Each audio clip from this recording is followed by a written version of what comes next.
The official BSB Partner Series. This is FAB-Racing.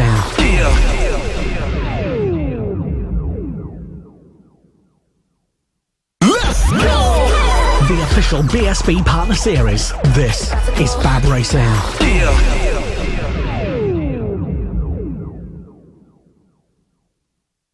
Hello and welcome to Ellough Park in Suffolk for round 5 of the FAB-Racing Minibike British Championships.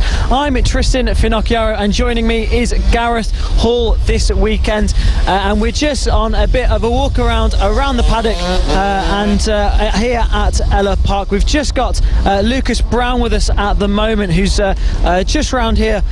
Lucas, how's it going this weekend? So far it's been going good. We've got the fastest lap of the weekend. It's only about 10th, but we're looking good for qualifying. Hope it doesn't rain, it stays dry. So riding the GP70s this year, just explain to us how you got to this point and your route up to the 70 class. Well, in 2016 we done the last 2 rounds and it kind of just went from there. We went from the rookies up to the 14 mils to the LCs, and then we went for the 50s, done 2 years on that, and then it's my first year on the 70. The GP70 class, it's the highest class in FAB Racing for the junior riders. What's your ambitions further going past this class? Hopefully we want to make it into British Talent Cup, and then hopefully win that and move on from there. Go up through 600s maybe, just see where it goes. That's perfect. And looking pretty good in the championship at the moment. Yeah. Johnny's back this weekend, but you're looking really strong. So what are you thinking in terms of the championship?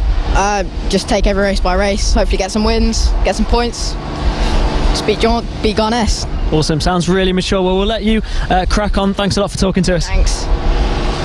Lucas Brown there then, riding the GP70s, looking really strong at the moment. Gareth picked up 3 wins at Wilton Mill, and a perfect example of how the riders have come up through the ranks here at FAB Racing. Yeah, Lucas has looked really strong so far this season, and as you say, very, very strong weekend he had at Wilton Mill just a few weeks ago, so expect to see him go very, very well this weekend. It's been great to see the battle between himself and Johnny Garnett start to evolve as the season goes on. So yeah, 5 rounds in, we're already halfway through this very condensed season. It's been fast, frenetic, there's been chaos, there's been action, it's all happened here at FAB, and we look through, of course, the categories that we see those guys in. Are there any particular standouts you see, maybe away from Lucas, maybe away from Johnny Garnett, who of course made his debut in the British Talent Cup last weekend? Yeah, absolutely, and that's what they're all going to be targeting, the British Talent Cup, and that process starts right out from the AC40 rookie class, and that's where all the riders are going to be starting their careers in motorcycle racing down in the AC40 rookies. It's a 40cc mini moto class with restricted plates. They all run the same engines, so it's all really equal. We've even got some AC40 rookies here at the moment that we're just going to have a little chat to. We've got Byron Johnson just here. And Byron Johnson, who's moved up to the AC40 Pro class this weekend, very, very strong from the rider in the AC40 rookies so far this season. He'll be making his debut in the Pro class, and yeah, the number 37 has been probably one of my stars of the season so far, fighting back after multiple times where he's possibly been down, starting outside of the front row of the grid in that rookie class, really battling against the likes of Austin Johnson and Finlay Polhill, who of course we spoke to this weekend. And yeah, so these rookies, it's a really good class, and making that step up to the pros, of course, on these air-cooled 40cc engines, and I'm sure a lot of them would be having a look at maybe the guys up in those MKGP 50s and 70s, those Metro Kit bikes, and looking at maybe, well, 5-6 years in the future making their way onto that British Talent Cup grid. Yeah, that's where they're going to start off, as we've said, and they're looking, like you say, up to the MKGP 50s, MKGP 70s, British Talent Cup. The next step for them will be the AC40 Pro class. So the Rookies Championship is essentially a cup series. It's a chance for the riders to show that they have what it takes to move up into the next step, which would be the AC40 Pros, which is essentially very similar bikes, 40cc air-cooled mini motos, but they can use any chassis, any engine, any mini moto engine, and with restrictor plates on that. So that's then their next step, and then they can move up through the ranks from there. And what I'll do is I'll pass the mic over to you, because of course you're a current Superstock 600 rider in the BSB paddock. So tell us about FAB, tell us obviously where it's come from, what it does, what it represents, who it partners, and equally what the stages are that you move on into throughout FAB and then on into the BSB paddock. Well, FAB-Racing's been been around a very long time. It's where I started. I started my career. It's where a lot of riders start their careers. Riders such as Scott Redding, Charlie Nesbitt, all sorts of names have come up through FAB and continue to come up through FAB-Racing. And the formula has stayed pretty much the same the whole time, through the minis, up through the Metra kits, and it's essentially the breeding ground. It's where riders start off their careers, and it's also home to a lot of senior classes as well. So it's got a lot of variety of racing, and it's the perfect place to start off your career. Absolutely so, and we've seen the likes of already we've seen Johnny Garnett, as I said earlier, moving up to the British Talent Cup so far this season after a very, very strong start to his season in the MKGP 70s. Of course, last season's LC40 Elite Champion. So Johnny, one to watch for the future. Of course, it's not just the mini bikes, so we see these air-cooled 40cc, these liquid-cooled 40cc bikes. It's also pit bike 140s, moto teams, extreme 200s, plenty of action on bigger bikes. So tell us more about those bikes.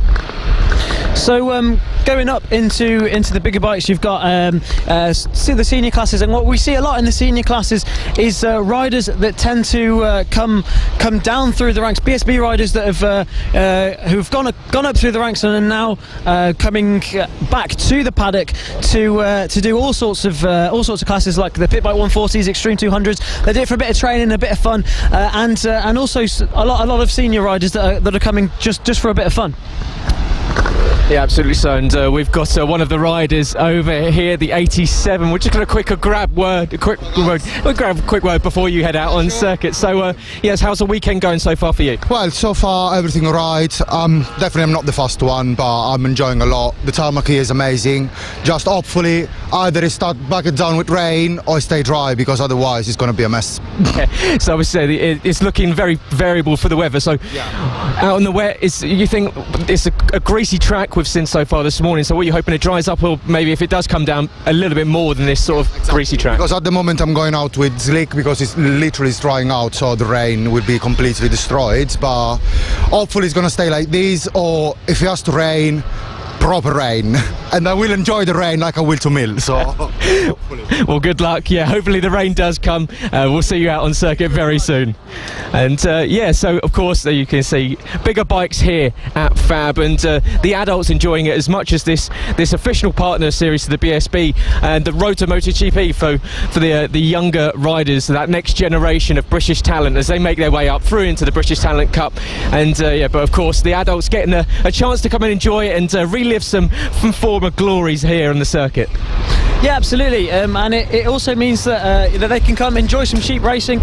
Giorgio Scalata that we just spoke to is one of the riders in the pit bike 140s, and that's a nice cheap class. It's they're Chinese bikes, fairly cheap to maintain, and it's good fun close racing as well. Yeah, and that's what you get here at FAB. And equally, we've seen already, and we spoke to a lot of riders this season, this weekend, it's the community here at FAB as well. It's very strong in the paddock, everyone getting on with each other, whether it's on track or off it. So it's been great to see as the season's evolved. And yeah, let's have a quick look back at this very condensed season. We're at round 5 already. We've already had 2 rounds at Lid to open up our account, and of course then we went on to Clay Pigeon, and 2 weeks ago Wilton Mill. We're here at Ellough Park, first time here at FAB. A very different circuit. It looks very challenging. As we've heard from a lot of riders, the tarmac may be a little bit nicer than what we saw at Wilton Mill. Wilton Mill, very slippery indeed, especially when the rain came down, caught out a lot of riders. So yeah, what have you seen so far from Ellough Park? Yeah, it's brilliant to have a new class like this, and it's also brilliant in FAB-Racing because you get a lot of variety of circuits and a lot of different challenges for all the riders in all the classes. And this one again providing something brand new for all the riders. Like you say, perhaps a more abrasive surface than we saw at Wilton Mill, but again a really different challenge to Wilton Mill, different types of corners and different to anything else we've seen so far this season. So it's brilliant to see, and it's brilliant that all these riders get to try something completely completely new at every different circuit. Yes, indeed. You can hear the engines revving around us as the bikes make their way through the paddock to get out on circuit. It looks as though we've got some of the moto teams and the pit bike 140s heading out on track, and they've been great fun to watch. Of course, it's a multi-class race, the pit bike 140s and the moto teams. The moto teams shared the circuit with the Extreme 200s last week out in Wilton Mill, but this time around they'll be back out with the pit bikes. And that multi-category race, it makes it very exciting indeed, doesn't it? Because you have this position where we do have a lot of overtaking, you have a lot of lapping, and it really increases the action out on circuit. Yeah, the pit bike 140s running with the moto team. They're currently going on at circuit now, but it's interesting to see because you've got basically a race within a race. So you've got the moto team category, which will have an individual winner, an individual second, third, fourth, and all of that, and they're running within the pit bike 140 race. So they're competing for positions in the overall race and also competing for positions in their own. So it's something to look out for as well, and an extra class here at FAB Racing that brings a lot of fun for some of the senior riders. And of course we've seen the likes of Charlie Nesbitt doing very nicely indeed in the pit bike 140s so far this season, so watch out for him on circuit. That's great fun. And Simon Clowes very, very strong in the moto team class. He's had great fun with the likes of Jason Pugh over the last few rounds. They've been, I've said on commentary over the last few weeks, they've almost been tied together by a very small string. They've been that close. So yeah, action throughout the field here at FAB. And yeah, we'll just quickly, I mentioned Byron Johnson as one of my stars of the season so far. Have you got anyone that you've particularly enjoyed watching? Anyone maybe that you just want to watch for the future? Maybe this younger generation coming through.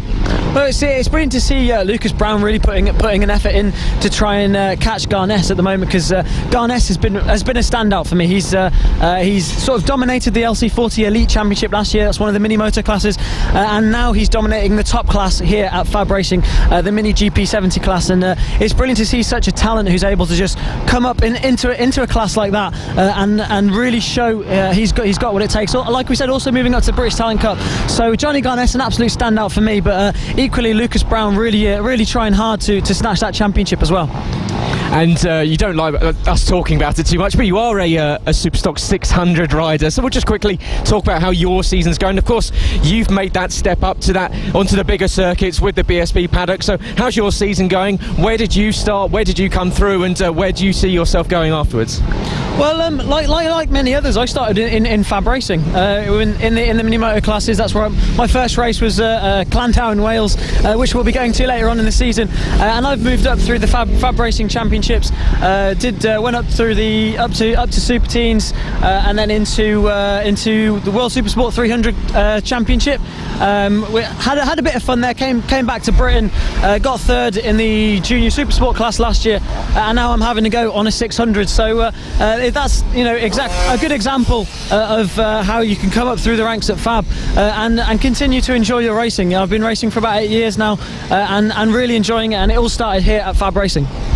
Absolutely so, which shows you just the progression that some of these younger riders can make, and they start their career, and it's brilliant. And we see here a lot of these younger riders sort of idolising some of the older riders that have made it into that BSB paddock, the likes of Charlie Nesbitt, Eddie O'Shea, Rossi Banham, and it's really good to see. And we spoke to Charlie, and he was saying the reason he comes back is to help these kids and help the kids in that next generation get to the position where he is, fighting to move up through that BSB rank. So it's really good to see someone like Charlie, who is equally doing very well in his own class, but the main reason why he comes back is to give back to the next generation, which is great to see. Yeah, it was awesome to hear that from him, because he's a name that's been around the FAB Racing paddock for a long time, and is obviously he's great to watch. He's real fun, but you see him helping out a lot of riders, and that WAM sponsored team there that's got riders such as Josh Bannister, Warwick Brady, Charlie, I think Rossi Banham's been in there as well, and he's here helping these riders out, and all under one banner, and it's really good to see, and it's definitely something to look out for as well. Yeah, so plenty of action here from Ellough Park this weekend with myself, Gareth Hall, and Tristan Finocchiaro. We'll be bringing you commentary wall to wall all throughout the 3 races for each category, so make sure you stay tuned for all of it. We'll be with you all weekend, so stay tuned for some action here at FAB Racing. It's Saturday here at Ellough Park in Suffolk, and we are underway for qualifying. This is qualifying 2 for the Pit Bike 140s and Moto team. 6 minutes to go in this session, and it's Will Howarth at the moment, the number 96, topping this session at the moment, so that's first in the Moto team and first in the Pit Bike 140s at the moment. Yeah, hello, welcome everyone. My name is Gareth, joined as always by Tristan Finocchiaro. We'll be bringing you commentary all throughout this weekend, and as you say, Will Howarth, after missing the last few rounds, jumps to the top of that standings on a very miserable, wet, windy day here on the Norfolk-Suffolk border. We are here at Ellough Park, first time in a very, very long time, which means that for the majority of this paddock, it is the first time here at Ellough Park, and not particularly great conditions out there for a lot of these rookies on the track. Yeah, absolutely, and it's something that everyone's going to have to be learning the track and learning these conditions. They've had quite a bit of wet track time this morning and out here today at the moment, getting to grips with these wet weather conditions. Pit Bike 140 and Moto team already had a qualifying session earlier on, so and that will have been in some better conditions. So the lap times in this one possibly not matching the times that they were doing earlier on, but they'll still be looking to get as much wet track time in as possible, as it's looking like it's very possible they're going to be having a wet race later on. Yeah, very much so. It's not the greatest of conditions here. It's really deteriorated from yesterday's practice session, which was basked in sunshine. But 4.5 minutes left to go in this final qualifying session of the day. Before we get started with the first round of races, of course, 3 races per series here. So each category gets 3 races, 1 today and 2 over the duration of Sunday. We're here at Ellough Park in Norfolk/Suffolk. We haven't quite worked out what county is in yet. Every corner seems to be in a different county, but it's 11 corners, 7 to the left, 4 to the right. I'm sure Tristan and I will be disagreeing over how many corners there are actually on here due to the different nature between 2 wheels and 4 wheels. There's definitely 9 corners on this circuit, Gareth. I don't know where you're counting the extra 2.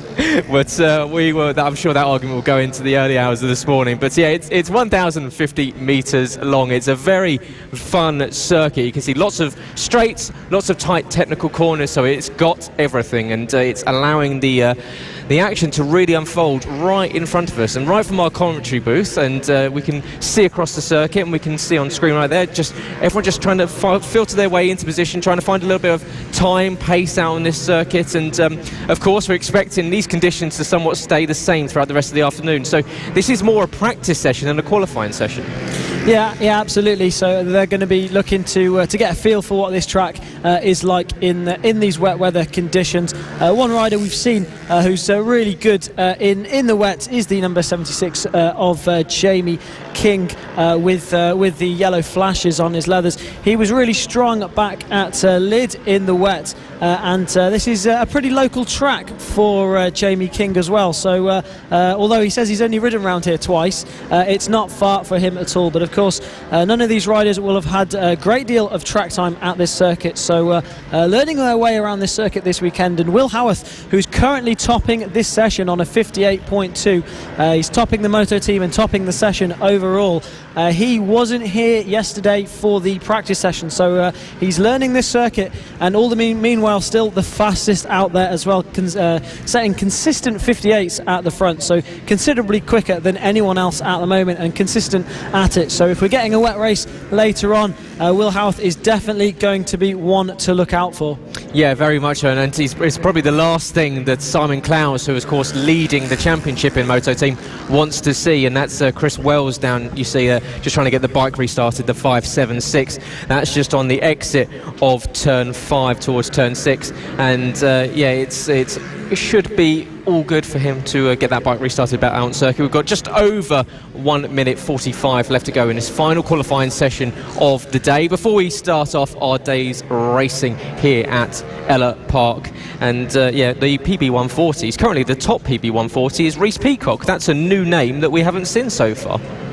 Yeah, absolutely, here at Ellough Park this weekend, and showing the Pit Bike 140s how it's done in the wet round Ellough Park. Second in the session overall, but first in the Pit Bike 140, ahead of Taylor Lawrence, who's got increased straight line speed for this round, so he tells us who goes up to second but then gets immediately bumped down to third by Rossi Banham. He's a rider over in the Bennett's British Superbike Championship. He's riding the Junior Supersport and here at Fab Racing, been at all of the rounds so far, enjoying his racing. He says he's here for a bit of fun, here for a bit of training, and really giving us some good entertainment here as well. Another rider who's not out in this session at the moment is Charlie Nesbitt, who we see always at the front of this category, but opting not to go out in these wet weather conditions at the moment. But Will Howarth it is then that's still leading this session ahead of Rossi Banham, who's leading the Pit Bike 140s but second in the session overall.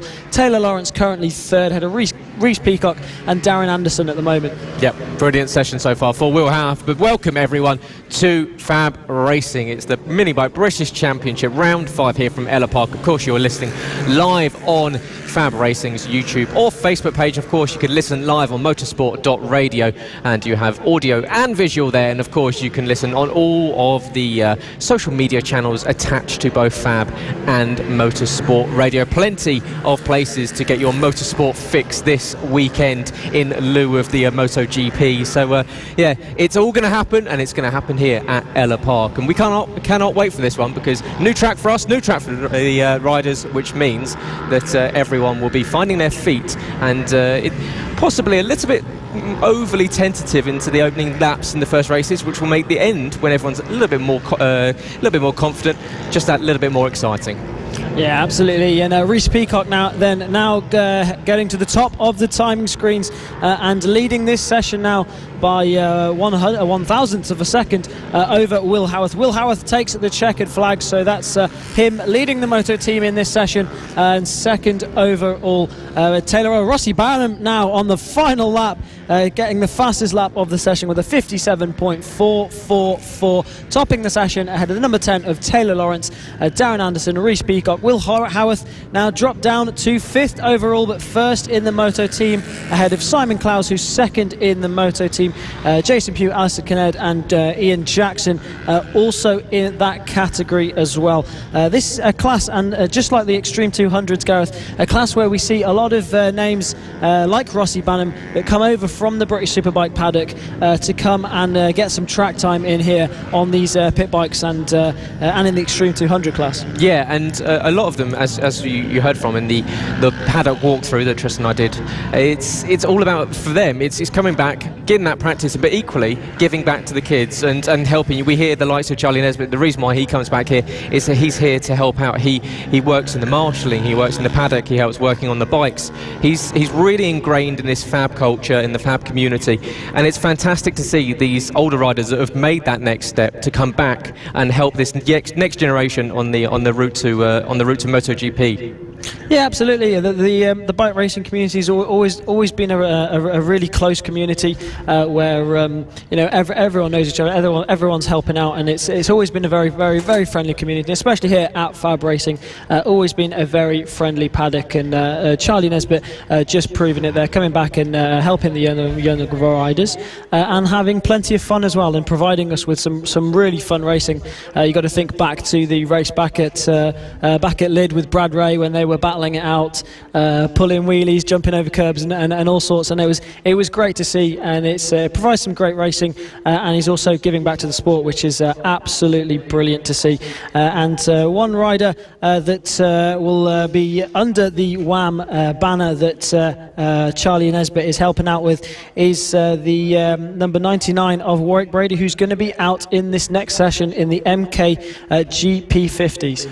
Yep, the MKGP 50s, the Metric bike, will be heading out for the first race of the afternoon here at Ellough Park. And the leading pair, it's Ethan Sparks from Ronnie Harris. So 13-point gap Ethan Sparks managed to build leaving Wilton Mill 2 weeks ago, due to Ronnie Harris going down in race 2 of the weekend twice, actually. So Ronnie, that was the first time he's finished off of the podium, and you can see just that slight mistake cost you the leading championship. Absolutely. I mean, we've said it before. When you've got two riders at the top of the championship that are absolutely on their A game and really consistent and consistently on the podium, consistently scoring good points, it really just takes a really small mistake like that for you to lose out the championship lead. It's still really tight at the top, like you say, 13 points in between Ethan Sparks and Ronnie Harris. So these two both really consistent at the top, and it's brilliant to see, and it's going to make for some great racing. Ethan Sparks also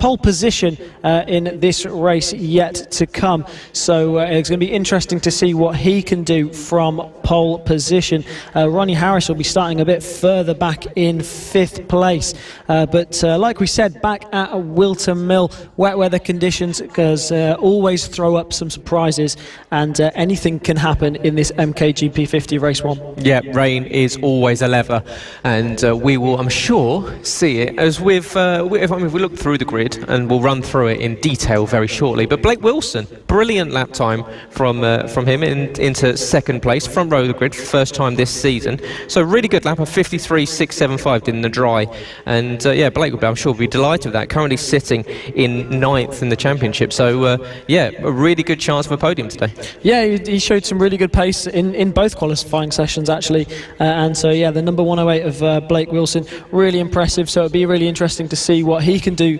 from the front row. Like you say, a name we haven't seen on the podium yet, but anything can change here, and he's looking really good and in really good form here to start challenging for some podium positions as the MKGP 50s wait to get out on circuit for the first race of the weekend here at Ellough Park.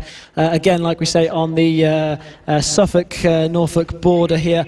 So it will be interesting race, this one. And like we said, it's all about Ethan Sparks and Ronnie Harris at the top of the championship. But a lot of riders who have been scoring podiums and staying with your top two in the championship. Riders such as Ollie Horner, who's always gone pretty well in qualifying, got 2 pole positions, but down in 8th place at the moment. So the number 70 is going to be looking to try and climb up and try and catch up to the likes of Ethan Sparks at the front.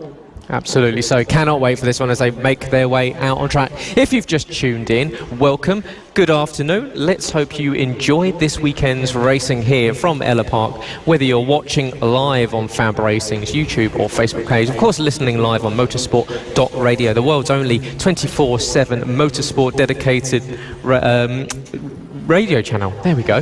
And but it's going to be a brilliant weekend's racing. Very tricky conditions, greasy surface. We know that this kind of surface, Tristan, is probably riders' least favourite. It's not quite wet enough for those wets to work completely to their best ability, and obviously nowhere near dry. Yeah, it's quite greasy out there at the moment, and we saw how treacherous that was back at Wilton Mill, and catch a few riders out.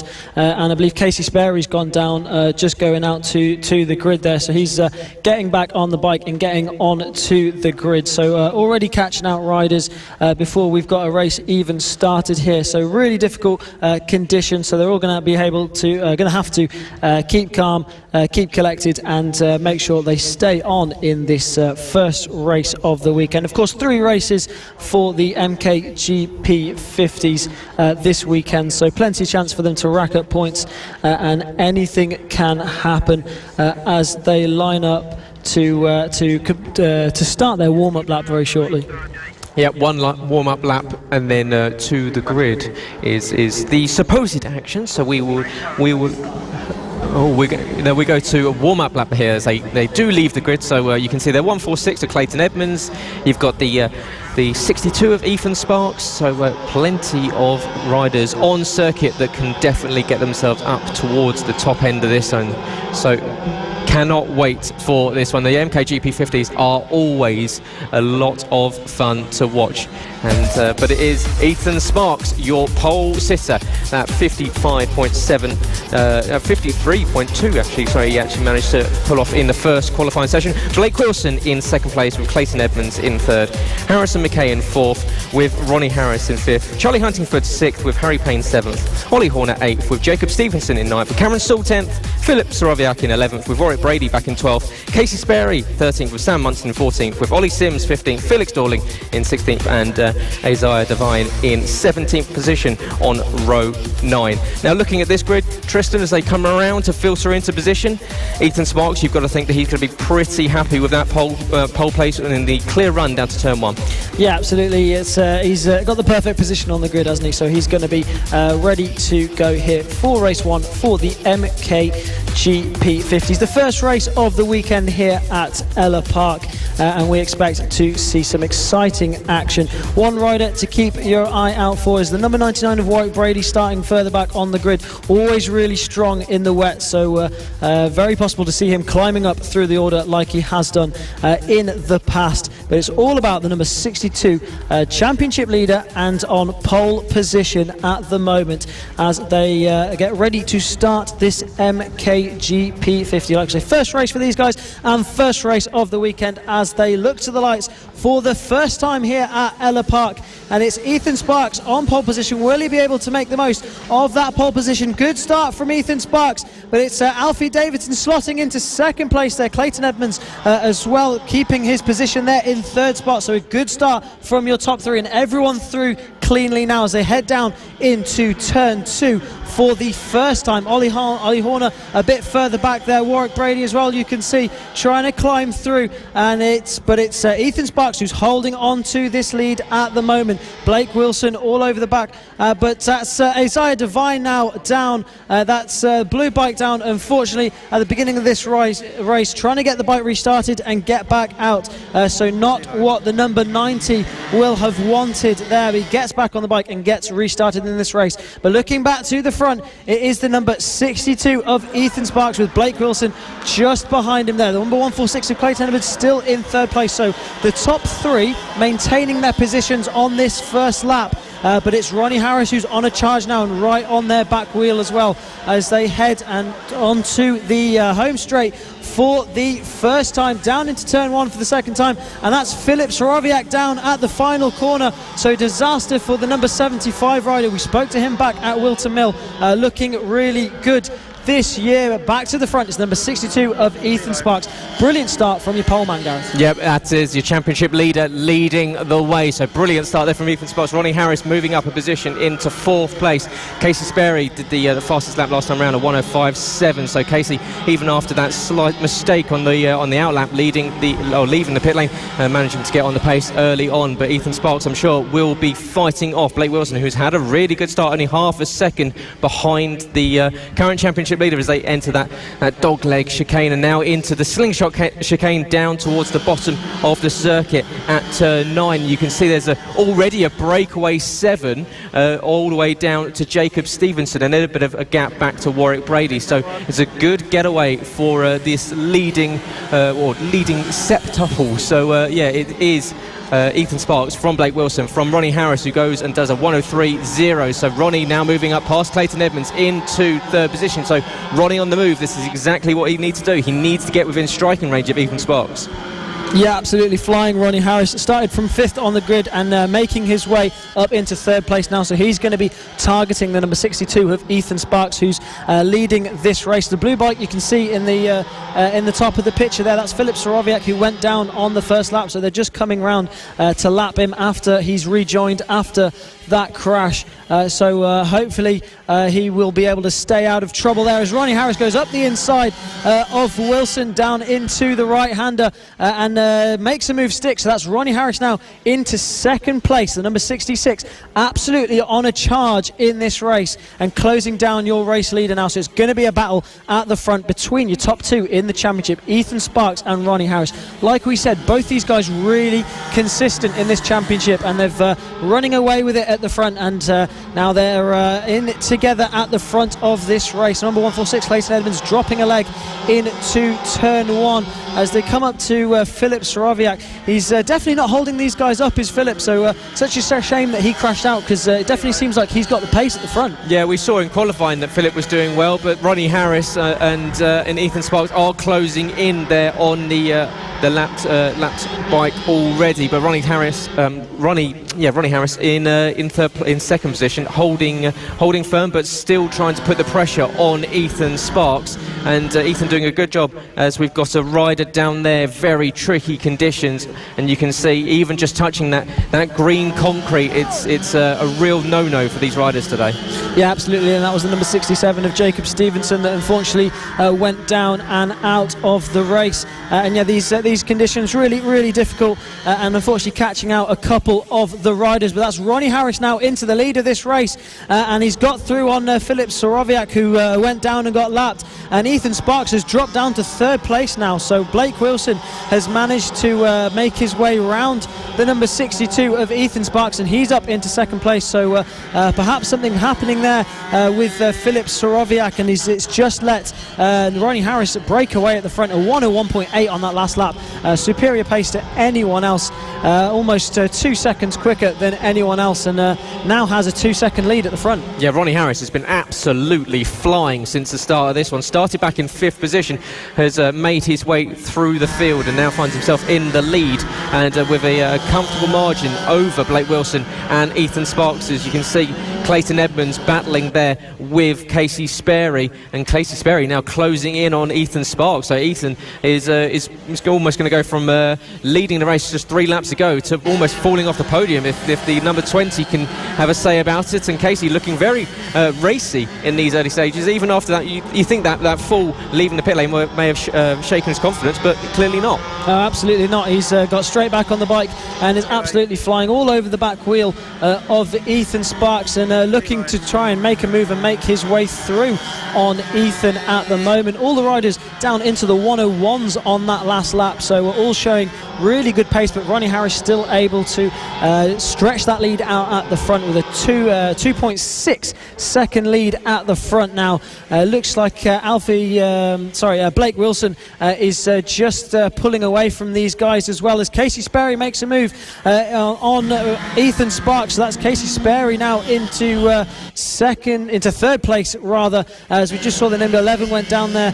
That was Harry Payne, and Filip Sorowiak now down again. Unfortunately, the number 75, second crash for him in this race, and unfortunately he is now out of this race. But Ethan Sparks now dropping through the field. He's going to have to really defend now from the number 146 of Clayton Edmonds. He's got a bit of breathing space in front of him at the moment, but not what the number 62 will have wanted, especially with Ronnie Harris stretching out a 3.1 second lead at the front. Yeah, this is perfect for Ronnie Harris. After losing the points in race 2 at Wilton Mill, he's able to get another 2 bikes in between himself and his championship rival Ethan Sparks. And Ethan, as you say, falling into the clutches of Clayton Edmonds, and Clayton, who's been getting much better this season. We've already seen a marked improvement from the young man as the season has gone on. And Clayton, he's picked up a couple of podiums. He's even had a sniff of a win here and there. And you've got to think that with pace like this, moving into the late stages of this season, he should definitely be challenging for wins consistently. Yeah, absolutely. I mean, he's showed some, definitely showed some promise in this championship, and that's Charlie Huntingford down as well now, just at the side of the circuit. So really unfortunate for Charlie Huntingford on the Moto Technics backed Metrokit GP50.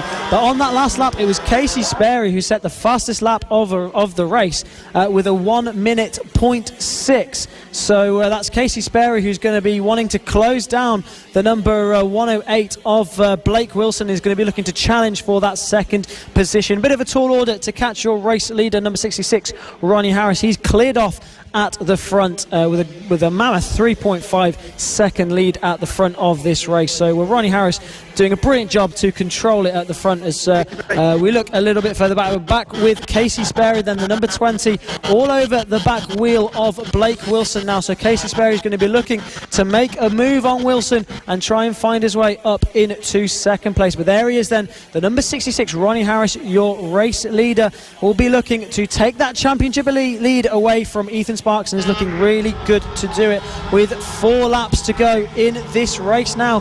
But will Casey Sperry be able to make a move on Blake Wilson? Yeah, brilliant race so far for Casey Sperry, and Casey, I'm sure, will be delighted. This is much better pace from the 20 than what we've seen so far this season, but there is the 66, your race leader, that is comfortably leading, a 3.2 second gap over Blake Wilson and Casey Sperry. Ethan Sparks is just about managed to build himself a second or so's gap over Clayton Edmonds, who drops 1.3 seconds back off of the championship leader Ethan Sparks. So Clayton will just need to compose himself and get going. Good to see Ronnie Harris just navigating his way through some lap traffic there and not losing too much time whilst doing so. So that's exactly what you need to do, and especially in conditions like this where we see perhaps the grid spread out a little bit, we see lapped traffic start to become more and more of an issue. That navigating it quickly, carefully, and keeping on the pace is as important as getting to the front. Yeah, doing a brilliant job to get through any lap traffic nice and cleanly. You just see there Ronnie Harris making his way through on Isaiah Devine and doing it nice and cleanly out the front. But it's this battle a little bit further back between Casey Sperry and Blake Wilson at the moment. They're just coming up to the back of Sam Munson and Isaiah Devine as they make their way through, and Casey Sperry has managed to make his way through and pull a bit of a gap there, so he managed to get through on the lap traffic really nice and smoothly, and has played it to his advantage now as he's got quite a bit of breathing space over Blake Wilson. But it's going to be a real tall order for him to be able to go and catch Ronnie Harris, and if I'm not wrong, Gareth, I believe this is going to be the first podium for both Blake Wilson and Casey Sperry in the GP50s. Yeah, and they're doing a brilliant job of holding on to it with Ethan Sparks a second back from Casey Sperry. So the 108 of Blake Wilson and the 20 of Casey Sperry will both be, I'm sure, absolutely delighted. And this is what we were talking about before the lunch break during the qualifying session, is that you often find riders that have that wet weather pace. They may not show it in the dry, but as soon as the track gets a bit more treacherous, it gets a bit more greasy, some of these other riders that maybe don't fight towards the front come alive.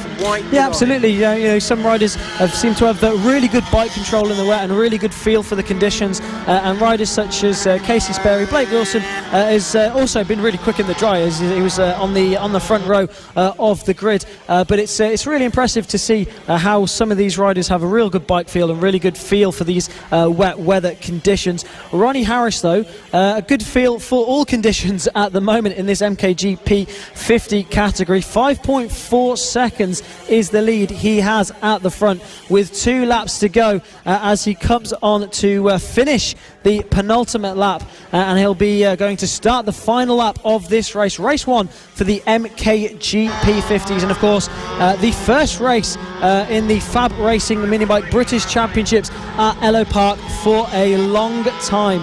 So, and it's looking like it's going to be Ronnie Harris who's going to take that victory. 5.5 seconds was the lead over the line, and it's definitely going to be a tall order for anyone to go and catch him with only half a lap left to go in this race. Ronnie Harrison has done an absolutely brilliant job at the front of this race, feeling the conditions, and has just been able to put down a pace that no one else has been able to do. He's been incredibly consistent with it. His lap times haven't been massively quicker than anyone else, but the fact that he's been able to do it right from the start of the race, find where the limit is in these conditions and do it consistently, has been absolutely brilliant. So he comes through the hairpin for the final time into turn 9 there, and then through into the final corner. Ronnie Harris, it's going to be who takes the last lap flag as they go on to complete one more lap here at Ellough Park. So the MKGP 50 still with one more lap to contend with here.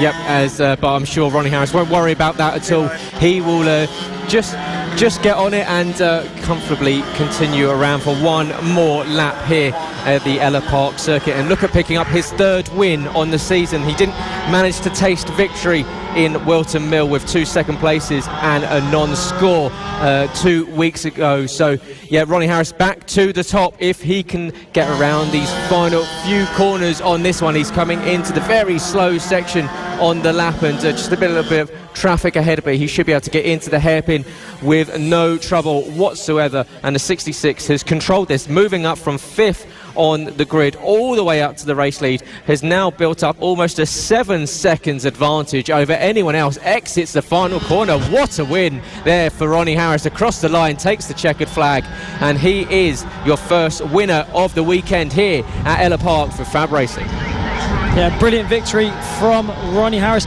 and brilliant first podium there for Casey Sperry and Blake Wilson, although it looks like Ethan Sparks managed to get them on the final lap. So Ethan Sparks made his way up into second place right at the end there, so we missed that one, but it's Ethan Sparks then who's definitely recovered at the end of that race, picking up second place and making damage limitation in this race, with Ronnie Harris taking the win. So your first two in the championship, first and second in that race. Casey Sperry then picking up his first podium. Yeah, brilliant result there for Ronnie Harris. And as you say, damage limitation for Ethan Sparks, that's exactly what he needed. If Ronnie Harris was going to win, to make up those final two positions and recover back from fourth to second on that final lap is exactly what Ethan needed to do, and just and really negate Ronnie Harris's attempts at closing in. So the gap in the MKGP 50s going into race 2 now closes into 8 points only. So Ronnie Harris will take the race win ahead of Ethan Sparks and Casey Sperry, with Blake Wilson around in fourth position, with Harrison McCain 5th, Warwick Brady in 6th, with Cameron Stoll 7th, Clayton Edmonds falling down the order to 8th place later in that race, with Ollie Horner in 9th, and Jacob Stevenson rounding out the top 10 on track. And then outside you had Ollie Sims in 11th, Felix Dorling 12th, Sam Munson 13th, and our final runner was Isaiah Devine in 14th position. Unfortunately, we lost Charlie Huntingford, Harry Payne and Philip Soroviak early in that one, just falling foul of these tricky conditions. As you can see, the rain blustering and breezing its way across this circuit. Yeah, absolutely. The umbrellas have gone up, the hoods have gone up, the jackets have gone on, but yet Gareth Hall remains in shorts. It's all weather is shorts weather, and but yeah, it's been a good start to the day. If you're Ronnie Harris starting on 5th, he's got to be delighted with that. Of course, this will be the grid for the rest of the weekend, so he'll be starting from 5th once again tomorrow for race 2 and race 3. But that's got to be a huge boost to your confidence. If you start on 5th in these conditions, you can fight through to the win. So yeah, good result there from Ronnie. But Ethan Sparks, once again, another podium for him, and he holds on to that championship lead, just 8 points, so it's getting close. And yeah, this MKGP 50 that MKGP 50 class is looking like it's going to go right down to the wire. Yeah, absolutely, really hot at the top of that between Ethan Sparks and Ronnie Harris.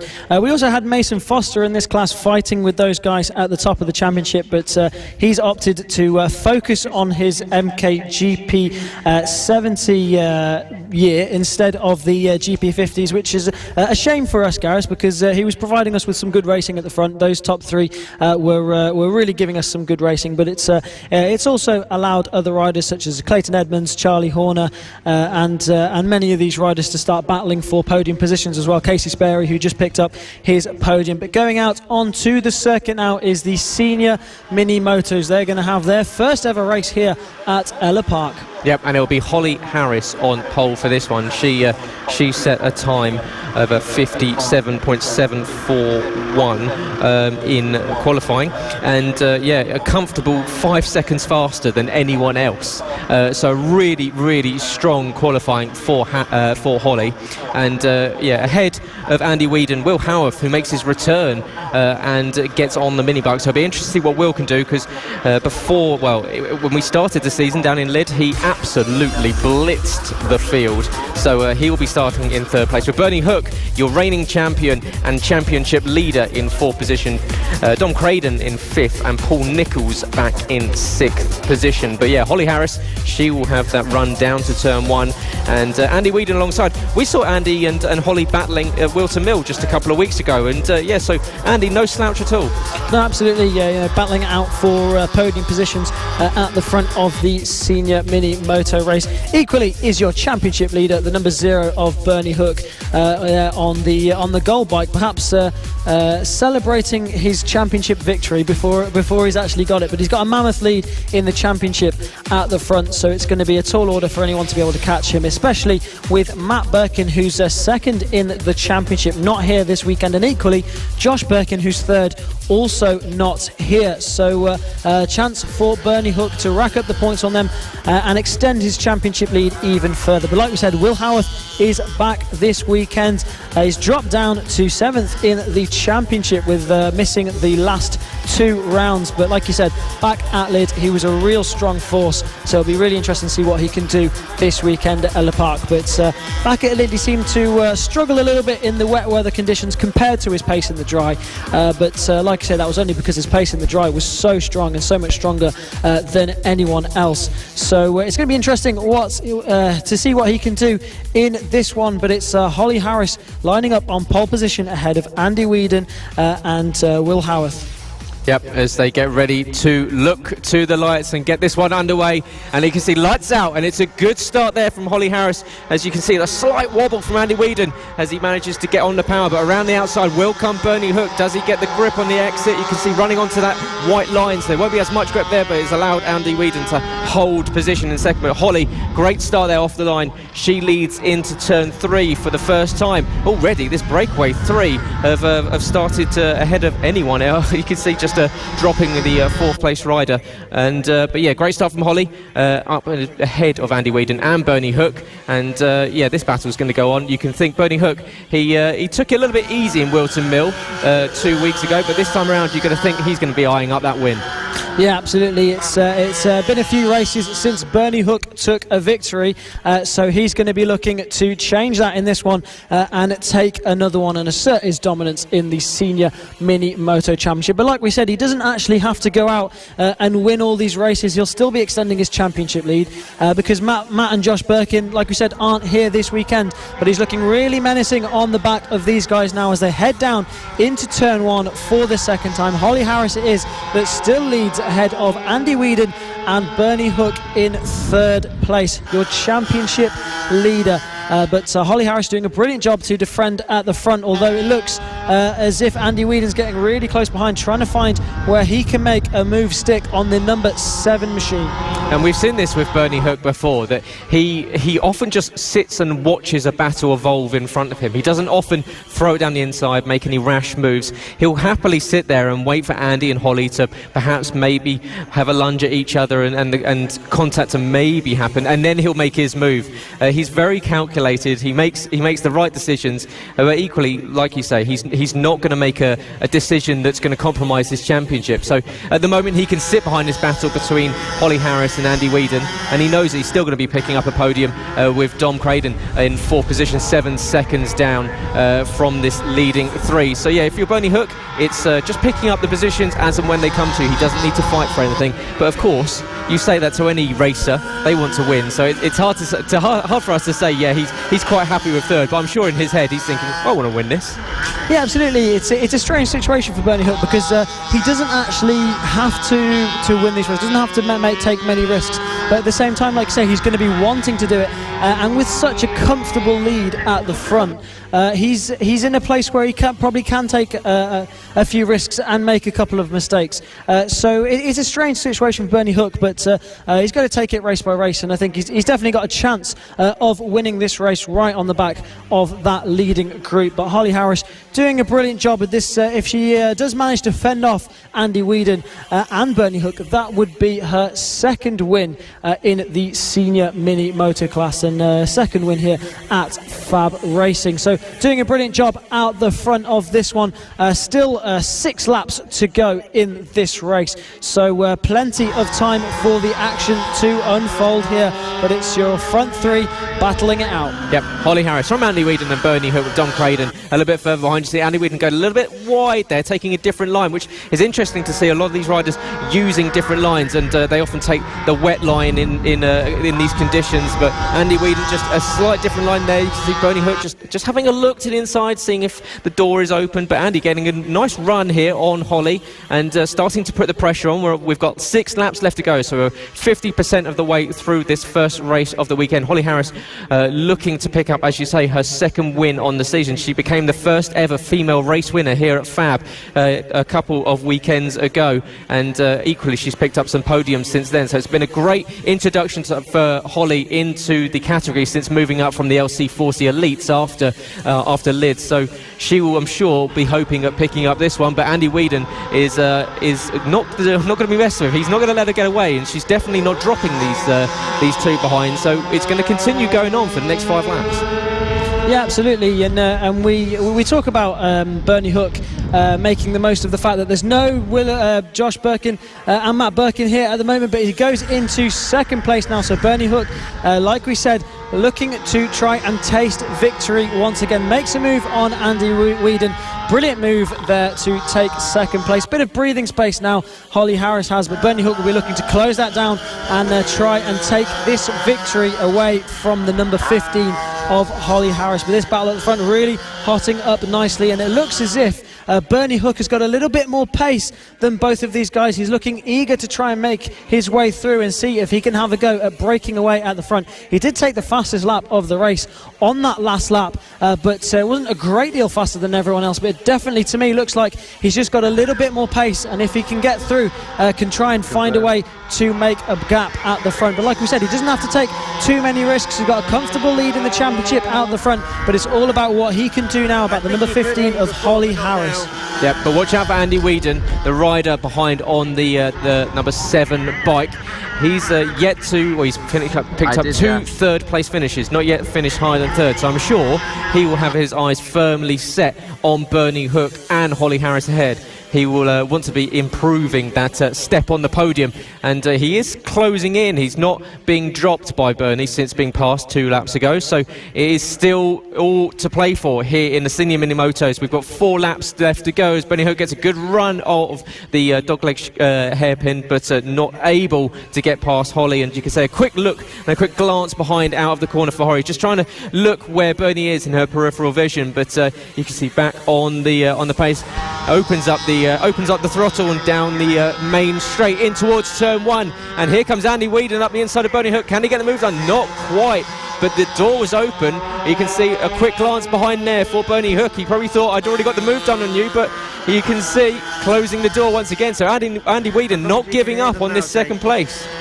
Yeah, Andy Whedon is definitely not giving up there in third position. Had a little cheeky look up the inside into turn 1. Couldn't quite make a move stick, but he'll definitely be trying that one again as he gets right onto the back wheel of Bernie Hook now. So looking menacing in third position is the number 7 of Andy Whedon, but equally the number 0 of Bernie Hook looking really menacing again, really strong through that dog leg hairpin, but down into the hairpin comes the number 7 of Andy Whedon up into second place now ahead of Bernie Hook. We were talking about how Bernie Hook's going to make most of the situation without Matt Birkin being here, but at the same time so will Holly Harris, because she's 4th in the championship just behind the 2 Birkins, and this could be an opportunity for her to move up into second place in the championship as well. Yeah, just second place would actually move her up into third in the championship ahead of Josh Birkin, so she just needs to hold on to these positions and she'll be picking up some really well-deserved points. But Andy Whedon is looking mighty in these final stages. We're on the penultimate lap, just a lap and a half left to go, and he's already got past Bernie Hook, and you can see the pair of them have dropped him by about half a second, almost up to a second now. So Bernie Hook falling away somewhat. Andy Whedon really coming alive in these final stages, gets a really good run out on Holly as they come up towards the dogleg hairpin, and now exiting turn 8 towards the slingshot hairpin down at turn 9, and Holly Harris holding onto that inside line. She's going to make sure she covers off every single overtaking opportunity that Andy Whedon might find. We can see he's using much wider lines, gives himself a little bit more turning, a little bit more speed on exit, and that's what he's going to need to get past Holly. Yeah, absolutely. 1 lap to go in this senior mini moto race. Holly Harris is led from start almost to finish now. She's leading this penultimate lap. As we look further back, that's Craden down, unfortunately. So that's Dom Craden who's gone down on the final lap, but Holly Harris has led all race long, so it'd be such a shame if she loses this lead. But Andy Whedon is looking like he wants to take that lead as he made a move down into that corner. They go down into the left-hander, but it's Andy Whedon who's holding that lead on at the moment. So what can Holly Harris do about the number 7 of Andy Whedon? Looks like he's got a little bit of breathing space now as he comes through the dogleg chicane. He goes down towards the hairpin for the final time. Holly Harris isn't quite close enough to make a move stick. Just 2 more corners after this one for the number 7 as they go into the left-hand hairpin. It's looking like it's going to be Andy Whedon who's going to take this one as he goes through the final corner, and it is Andy Whedon who takes the checkered flag and takes the win. The number 7 rider taking the win there ahead of Holly Harris, and Bernie Hook will take 3rd place. So an absolutely brilliant last lap charge there from the number 7 of Andy Whedon. Yeah, sensational fight back from Andy Whedon. Was dropped to 3rd place behind Bernie Hook and managed to recover and last lap charge and straight up past Holly Harris with somewhat 4 corners left to go, and he picks up his first win of the season. His best result so far was 2 third place finishes, so he will be, I'm sure, absolutely elated with that, picking up that first one, and is exactly what you need to do to set yourself up for a strong second half of the season. But it was Andy Whedon who managed to do a 59 flat, so the only rider to go underneath the 1 minute mark on that last lap, and he takes the win ahead of Holly Harris and Bernie Hook rounding out the podium. Unfortunately, we lost Tom Craden after that fall on the last lap, and Will Howarth and Paul Neville was unable to make the start. But yeah, Andy Whedon, a deserved victor.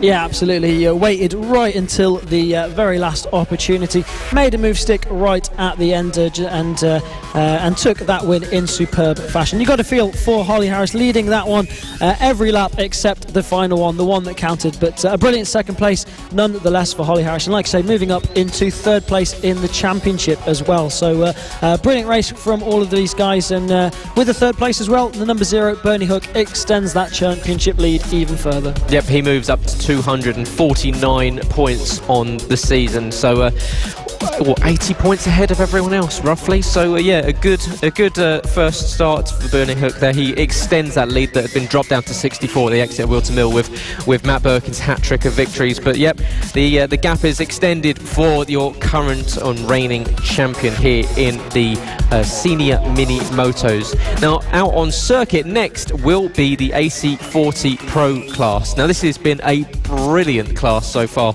this season. Of course, these riders are towards the start of their career. They may have done one season in the AC40 rookie class, but this is really a 40cc bike. It's pretty basic. There's not much to it, but the riders really get the most out of them. Yeah, absolutely. This is going to be the first bike they ride in their and the start of their careers on these AC40 machines, 40cc air-cooled mini motos, and bikes that have proved to be the perfect way to start your career in the world of motorcycle racing.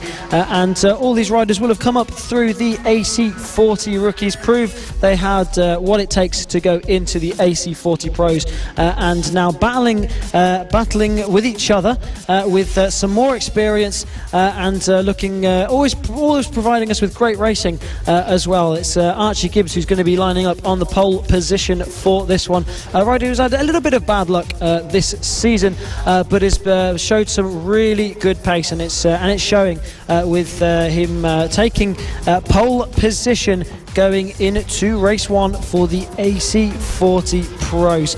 Ethan Sparks it is then who leads this championship at the moment. Joshua Williams in 2nd place. He had a bit of a tough time back at Wilton Mill, so he's going to be looking to set that one straight this weekend. 33 points is the championship lead from number 62 of Ethan Sparks over Joshua Williams. Ethan Sparks down in 4th place on the grid. But Archie Gibbs it is then who's going to line up on pole, the number 3, with a 55.083 ahead of the number 58 of Marco Holt in 2nd place. Number 42 of Thorley Trevorrow is 3rd ahead of Ethan Sparks, your championship leader, in 5th. Archie O'Brien, the number 91, in 5th place ahead of Luke Fitchett in 6th. Joshua Williams, who we were just talking about, will be in 7th place ahead of Byron Johnson, who's moving up from the AC40 rookies to the AC40 pros for this weekend in 8th place ahead of Bill Harris, Noah Guillory and Bailey Lawrence, rounding out the grid in 11th place on the number 9 machine. But it's Archie Gibbs then who's going to line up on that pole position and will be looking to take the whole shot. Yep, but watch out for the 4th placed starter, Ethan Sparks, leading the championship by 33 points coming into this weekend ahead of Josh Williams. Josh Williams back in 7th. So Ethan and Josh not enjoying the best of qualifying sessions, but Archie Gibbs, as you say, a couple of bike issues so far this season has cost him possibly that chance of fighting towards the top end of this championship. But he will be starting on pole with Marco Holt alongside him, and Marco has had some brilliant rides so far, but equally he's probably had as much bad luck as Archie Gibbs has had. So it's a great front row to see here for the AC40 Pro class, and they're getting ready to kick off their first race of the weekend here at Ellough Park with FAB-Racing Mini Bike British Championships. It's round 5. You're watching on FAB-Racing or on motorsport.radio, and we're getting ready to go for their first race of the weekend. Of course, one of 3, and it'll be Archie Gibbs versus Marco Holt off the line. That's Bailey Lawrence, who's had an issue already, but Archie Gibbs getting a great start already with a comfortable lead. Ethan Sparks moves into 3rd position. Marco Holt already dropped down to 5th place. Not a great start there from the youngster. Absolute rocket start for the number 3 of Archie Gibbs off the line. Just absolutely left everyone for dead off of the line. So brilliant reactions from him, and then another brilliant start as well from Archie O'Brien, who's climbed his way up into 2nd place, I believe that is, ahead of Ethan Sparks. But yeah, Marco Holt not getting the start he would have wanted, but it's Archie Gibbs who took the whole shot and already has some breathing space on this first lap. So will the likes of Ethan Sparks be able to catch him up? Archie O'Brien as well, what can he do about the number 3 of Archie Gibbs? Ethan Sparks has a little look at Archie O'Brien into the hairpin, but no room through on this lap. They go into the left-hand hairpin for the first time, and then into that fast swooping final corner. Byron Johnson also looking pretty strong further back in this one.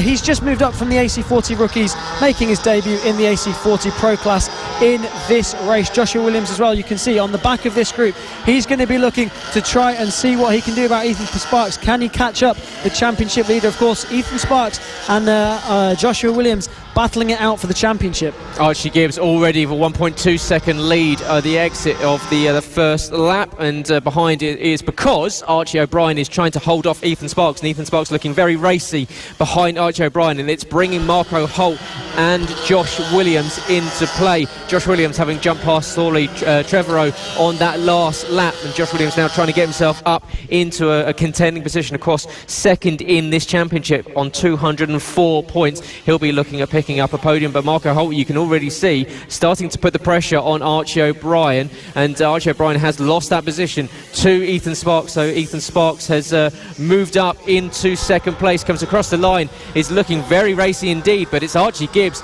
going even quicker. It's a 1 second lap. He's 0.6 of a second faster than Ethan Sparks, so Archie Gibbs right on the pace in the early stages of this one.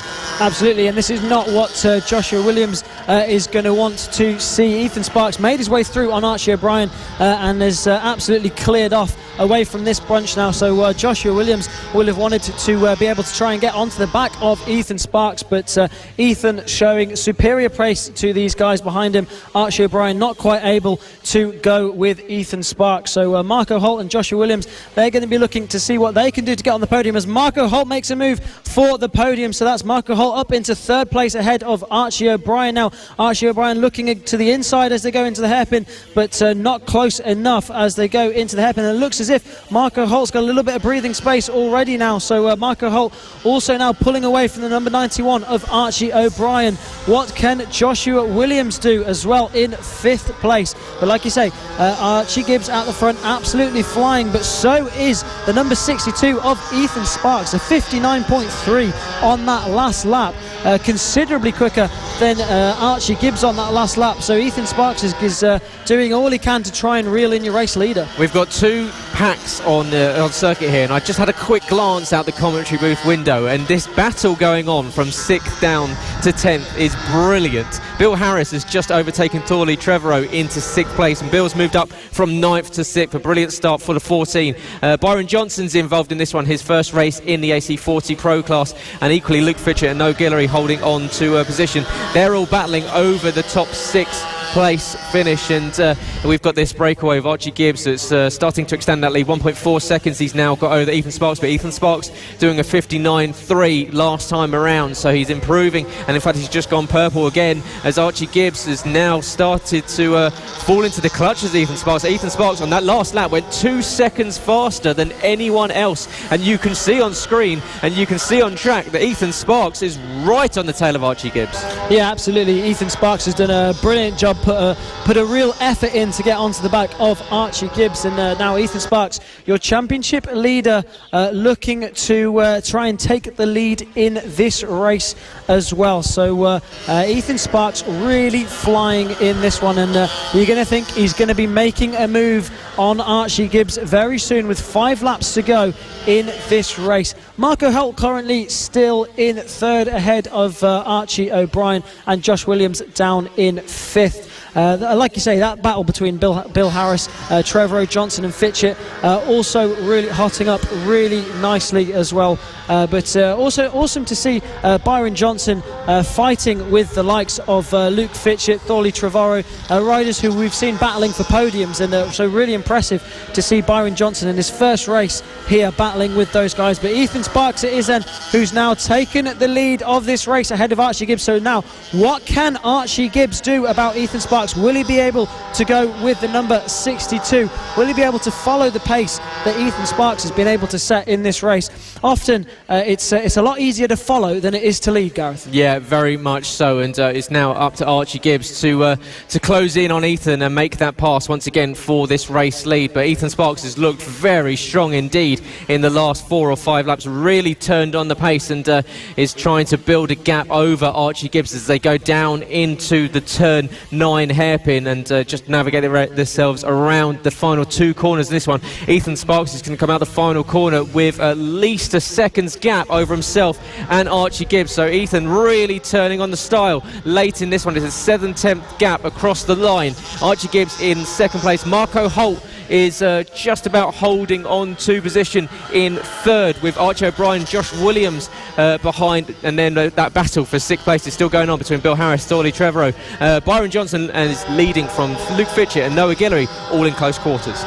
Yeah, absolutely, and Archie Gibbs now 11 seconds ahead of that battle that he was in earlier on with Archie O'Brien, and 9.3 seconds ahead of Marco Holt. So Ethan Sparks really flying in this one, and taking Archie Gibbs with him at the moment, but still looking a really dominant force in this race. So looking back at the number 37 of Byron Johnson at the moment, just leading over the number 7 of Luke Fitchett, and also Guillory in that one as well. Noah Guillory there with the bright orange flashes just behind Luke Fitchett, looking to try and take 9th place away there. So that's the battle for 8th, and really impressive to see Byron Johnson sticking it to these guys and battling it out with some well-known names in this category in his debut in the AC40 Pros.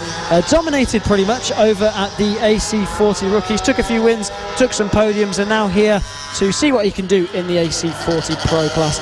Looking now at Archie O'Brien battling with Josh Williams, who's 2nd in the championship at the moment, but where Ethan Sparks is at the moment, he's going to be extending that championship lead over Josh Williams by quite some way, with Josh Williams now down in 5th position. He's going to be looking to try and take 4th away from the number 91 of Archie O'Brien.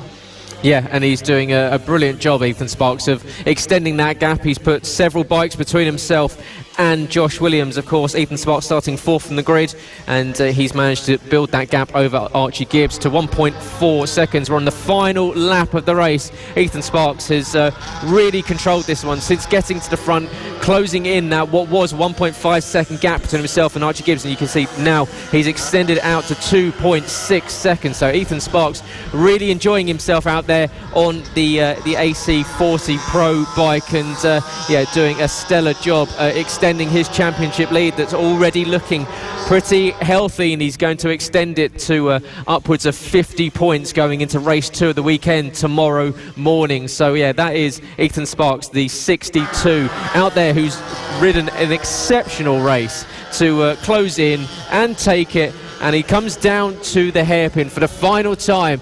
And Ethan Sparks has deserved this one. It's been a fantastic result for the young man. He's got 2 more corners to navigate, and into the final corner comes Ethan Sparks, exits the final corner, takes the checkered flag, and is your winner in the AC40 Pros. What a win for the young man. Archie Gibbs will come home in 2nd position, with Marco Holt is desperately trying to hold off Archie O'Brien and Josh Williams. He's going to come around the final corner, and Marco Holt will take a podium place. So well done, Marco, in 3rd, Archie O'Brien in 4th, Josh Williams in 5th, and behind you've still got that battle going on between Bill Harris and Thorley Trevorrow. But yeah, Ethan Sparks, a really well-deserved win there from the young man. You can see just congratulations from Archie Gibbs.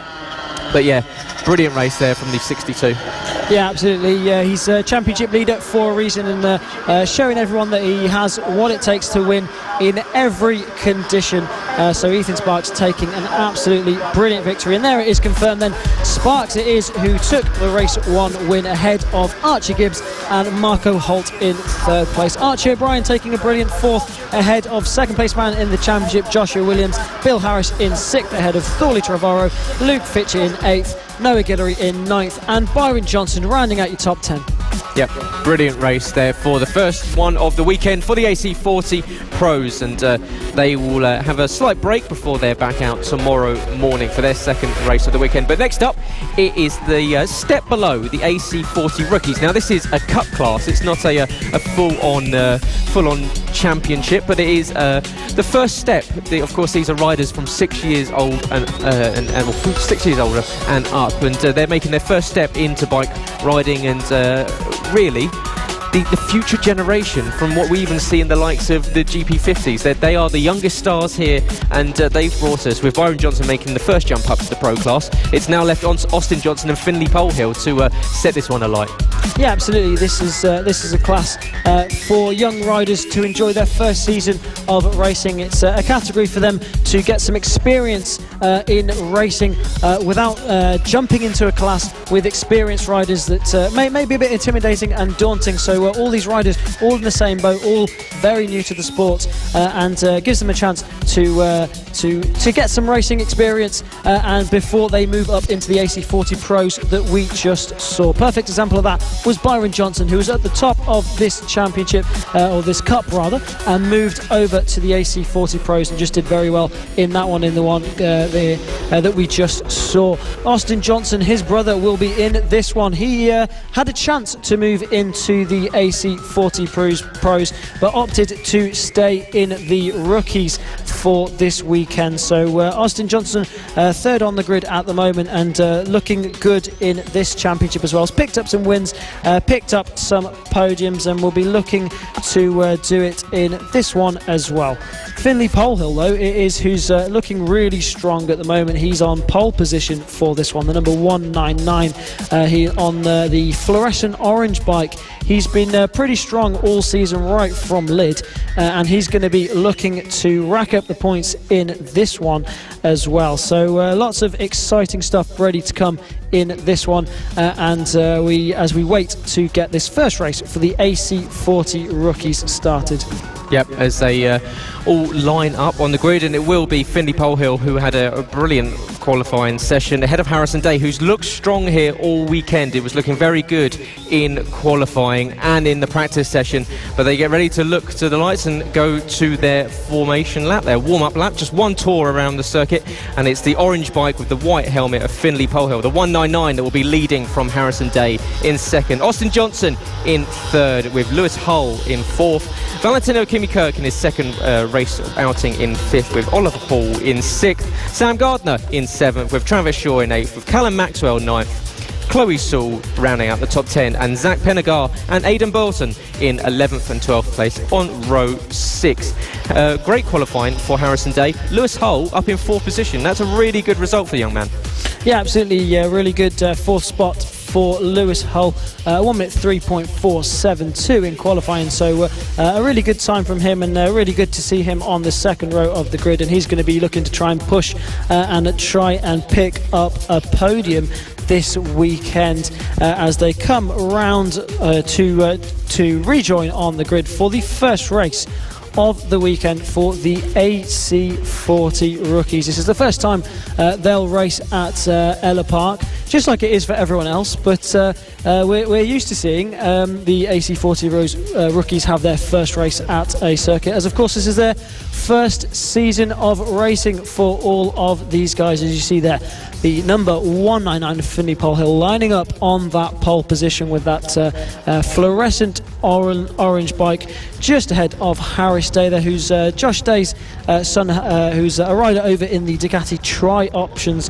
Championship. So if you've just joined us, it's round 5 for the FAB-Racing Minibike British Championships, and we're ready to go here for race 1 for the AC40 rookies as they look to the lights for their first race of the weekend, and they all get away, and it's a good start from your poleman Finley Polhill. Also Harrison Day slotting into second place, and Austin Johnson holding on to third as well. So your top 3 getting away cleanly and keeping those positions. You can just see there as well Oliver Hall looking menacing as well, just ahead of Lewis Hull. 2 riders we see always together on track as well. Yeah, absolutely, and so we very easily to get them mixed up with such similar surnames, and they are, as you say, very, very close together. They seem to be attached by the hip all season long, but it's Finley Polhill who's managed to get a good getaway, but he's going to go slightly deep here into the infield section. That's going to open the door for Harrison Day, who has been looking strong, and he'll be eyeing up a win on the season. And yeah, it's Finley who's a couple of points behind Austin in this cup competition. Austin looking at moving up to the pro class maybe next round, but Finley Polhill will be leading him away from Harrison and Austin back in third. But you can see already we've got the top 3 are slightly starting to break away from fourth and fifth, and of course that is Valentina Kimi-Kirk and Lewis Hull. But yeah, you can see across the line comes Finley Polhill, still holding on to this one, but Harrison Day not giving up, just taking a different line into the corner at turn 1. You can see the track is looking quite greasy. It's got a little bit of standing water. The rain is starting to come down more and more as the day goes on, so the track's going to get worse and worse as these guys, as we've got contact there between Austin Johnson and Harrison Day. So down goes Harrison. There was contact as Austin tried to get up the inside, and unfortunately down goes Harrison, back on the bike and back underway. But yeah, disaster there for second and third. Yeah, and I think that's Austin as well now, who's stopped at the side of the circuit as well from that incident. So that's your 2 at the front there, came together and both unfortunately hindered in this race. Thankfully Harrison Day's managed to get back underway and into this race, and we'll have to wait and see if Austin managed to get his bike restarted and into the race. So that promotes Finley Polhill up into first place, and that battle between Oliver Hall and Lewis Hull is now a battle for second place, as these guys will be looking to pick up their first podium. We were talking to Oliver Hall, and he was saying he's looking to be picking up, he wants to pick up his first medal, and he's looking in a really good place to do it this weekend, and it could even be a first place medal, as he set the fastest lap of the race on that last lap, a second quicker than your race leader Finley Polhill. So looking strong to try and catch your race leader and challenge for this victory. Yeah, you can see there's that lead battle with Finley Polhill leading from Oliver Hall. As you said, a 1:06.9 on that last time around was a second faster than your leader Finley Polhill, an exact second faster, with Lewis Hull sticking very close behind, only a tenth of a second slower than Oliver. So that battle will continue. So Finley's really got his work cut out if he's going to hold on to this win and add another one to his tally. He's already picked up 1 at round 1 in Lid, and equally one that on round 2 as well at Lid as well. So Finley, he's stood on the top step a couple of times, but I'm sure he'll be wanting to add to that here at Ellough Park, and you can see just gets a slightly better exit out of the hairpin as down goes the 4.68 of Valentina Kimi-Kirk. So unfortunately Valentina going down, and he was running in 4th position, so that's going to promote up into 4th Sam Gardner. So Gardner and Callum Maxwell, so it's Callum Maxwell that's now up into 4th. So yeah, unfortunately there for Valentino, but yeah, great fight here between Oliver Hull and Lewis Hull.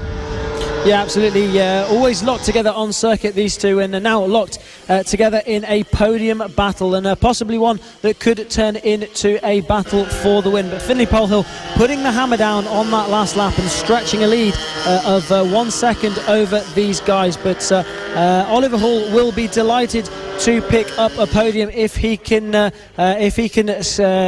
maintain this second position over Lewis Hull at the moment. So a brilliant battling between those two, and Finlay Polhill, like we said, putting the hammer down out the front. Also, and that's Lewis Hull that's gone down, the number 5. So that's Oliver Hull now is going to be left on his own to pick up that second position. But the number 5 of Lewis Hull down, rejoining, still in third place, I believe. We'll see as he comes across the line. Yes, still in third position, but 9 seconds behind Polhill and 8 seconds behind Oliver Hull now. So Lewis Hull left to ride around in the lonely third position at the moment. Yeah, brilliant. It's working out brilliantly here for Oliver Hull for picking up his first podium on the season, but it's all equally helping Finlay Polhill. Last time around, the fastest lap of 106.397, 0.2 of a second faster than Oliver in second position. Lewis has held on to third place, with Harrison Day now recovering back up to fourth after that contact with Austin Johnson, who's equally on the charge. He's now just gone purple, 106.295, so a 0.1 of a second faster than your race leader Finlay Polhill. But Austin Johnson is now back on the charge, and he's closing in on Sam Gardner and Valentino Kimi Kirk at the back end of the field. And you can see Valentino just trying to sweep around the outside there of Chloe Sewell and up into 8th position. So yeah, good move there from the outside. Obviously found the grip on the outside line. Yeah, absolutely. Brilliant move there from Valentino Kimi Kirk, just making his way through there on the number 35 of Aidan Belton. And also on a charge is Austin Johnson, like I said, setting the fastest lap of the race on that last lap. So yeah, just looking at Kimi Kirk at the moment, crashed out earlier on, but trying to recover from that and doing a good job there in 9th place. But look at the number 37 just behind of Austin Johnson. He's actually absolutely charging through the field at the moment, setting consistent 106s and a good 3 seconds a lap quicker than Kimi Kirk. So he's going to be looking to try and climb up just as Kimi Kirk is doing, and possibly drag him along up through this field. But it's all about Polhill at the front at the moment with a 1.1 second lead at the front. Looking again there at Aidan Belton. We spoke to him earlier in the weekend, and he's looking pretty confident this weekend. So brilliant to see all these riders in their first few races in their careers and learning their way around this sport that we all love. But Finlay and Polhill at the front then. It's the gap there has come down to 0.4 of a second as the number 199 on the orange bike has been closed in now by Oliver Hull. So Oliver Hull possibly looking for victory in this race. Yeah, Oliver looking very strong as we get towards the final etchings of this one. Just a lap and a half to go in this race, and Oliver Hull is really starting to put the pressure on Finlay Polhill. He's been closing in, and the gap is now down to just over half a second as Finlay Polhill is desperately trying to hold onto this lead. But you can see it's closing in with every corner. Oliver Hull, his eyes will be lighting up with the opportunity of not only his first podium but a first win. He's got 1 lap left to go if he's to close in on Finlay. You can see taking a tighter line around that final corner. We've noticed a lot of riders taking different lines around the circuit, and obviously you can see Oliver deciding that the tighter line was going to give him more speed down the front straight, and you can see right in behind Finlay Polhill. So this is going to go right down to the wire. We've only got a few corners left to go in the first race of the weekend for the AC40 rookie class. Oliver Hall is really starting to put the pressure on Finlay Polhill. Finlay looking for his third win on the season. He's only got a couple more corners to get around if he's going to hold on to that win and start to push himself up in towards Austin Johnson's points territory. And Finlay Polhill now coming in towards the final stages of this lap, now into the dogleg hairpin, and after that it's just 3 more corners to go. He exits the left-hander down towards the hairpin. Oliver Hall not quite close enough this time to make a lunge into the hairpin, so if all things go well, it's looking as though Finlay might exit the final 2 corners, and you can see they're just going a little bit deep into the second to last corner, but he's going to round the final corner. Finlay Polhill, brilliant race there from the 199, takes the win ahead of Oliver Hall, picks up his first podium, and he should be absolutely delighted with that. You can see arm up from Finlay. He had to work for that one, but that makes it feel all the better. Yeah, absolutely brilliant result from Finlay Polhill, and Oliver Hall said he was looking for a medal, and he'll be absolutely delighted with that second place. Equally, Lewis Holder in third place, his first podium as well. Harrison Day in fourth. And Callum Maxwell looking to try and defend that 5th position as well from Travis Shaw. So we'll see what happens with them as they come across the line. Yeah, Austin Johnson it is who set the fastest lap of the race on the last lap. Almost over a second quicker than anyone else, a 1 in 4.6. So Austin Johnson taking 5th place in this race after crashing out and showing some really strong pace at the front. It's a shame that we didn't get to see him battling out the front of this race, but he'll be happy to pick up a top 5 as well in that one, knowing that he had the pace for the front. Yeah, unfortunate contact between Harrison Day and Austin Johnson dropped them out of the podium, but it promotes Oliver Hall and Lewis Hull, and Lewis picks up his second podium on the season. But it is Finlay Polhill who takes the win ahead of Oliver Hall by 0.6 of a second, with Lewis Hull in third, Harrison Day and Austin Johnson in fourth and fifth, with Austin picking up the fastest lap on that last lap of 1:04.623. Callum Maxwell in sixth, with Travis Shaw seventh, Valentino Kimi-Kirk in eighth, with Sam Gardner ninth, and Adrian Belton rounding out the top 10, and then Chloe Sewell and Zach Pennegar in 11th and 12th position. But once again, as we've seen all throughout this season, Tristan, the AC40 rookies really know how to put on a show. Absolutely, they really do, and they always give us some exciting racing. And it's like we were saying earlier, it's always really good to see how mature these riders are, even at such a young age and so early in their careers. Of course, the FAB-Racing Minibike British Championships, the official partner series to BSB, and all these riders on the road to MotoGP, up through the ranks, up to the British Talent Cup. And on that road to MotoGP, and the final step in the FAB-Racing section of the road to MotoGP is the MKGP 70s, who are going out on circuit next for their first race of the weekend, and one that's really hotting up well at the front, with a brilliant championship battle between Lucas Brown and Johnny Garnett. Yeah, and that's a battle that it's been evolving as the season's gone on. Unfortunately for Johnny, he missed last time out at Wilton Mill, and the rider in his place to manage to take a hat-trick of wins and a big lead going into this one, 36 points, is Lucas Brown. And Lucas was absolutely fantastic in Wilton Mill, just comfortably taking the victories, and really well done, and he'll be looking at taking it to Johnny Garnett. Of course, Johnny Garnett making that step up to the British Talent Cup last weekend, making his debut in the championship over at Snetterton, and picking up a point on his debut in race 2 for them, and I'm sure he'll be happy with that. But he's back to push for this championship. Of course, he's the reigning LC40 Elite champion. He's now going for the MKGP 70 championship, but Lucas Brown, with that 36-point lead, will be hoping at holding Johnny at arm's length. Yeah, absolutely, but Lucas has been really strong this weekend on pole position, and has been looking really good this weekend, so I think we're going to see an absolute battle between Lucas Brown and Johnny Garnett. But you can't discount Josh Bannister with the big number 2 there, lining up second place on this grid. He's going to be looking to get in between these guys as well, so it's definitely going to be a battle out the front. Yeah, this is always a brilliant category to watch as they head off, and it will be Lucas Brown leading away from Josh Bannister, Johnny Garnett and Harrison McKay on row 2, with Alfie Davidson on row 3, with Mason Foster in 6th position. Clayton Edmonds in row 4 in 7th position. Ben Jolliffe in 8th. Holly Harris in 9th with Felix Doyle in 10th. And Jacob Stevenson and Ted Wilkinson rounding out row 6. But it will be Lucas Brown and Johnny Garnett, and watch out for Johnny Garnett starting in 3rd position. He needs to get past Lucas Brown and start reeling in those points that he lost after missing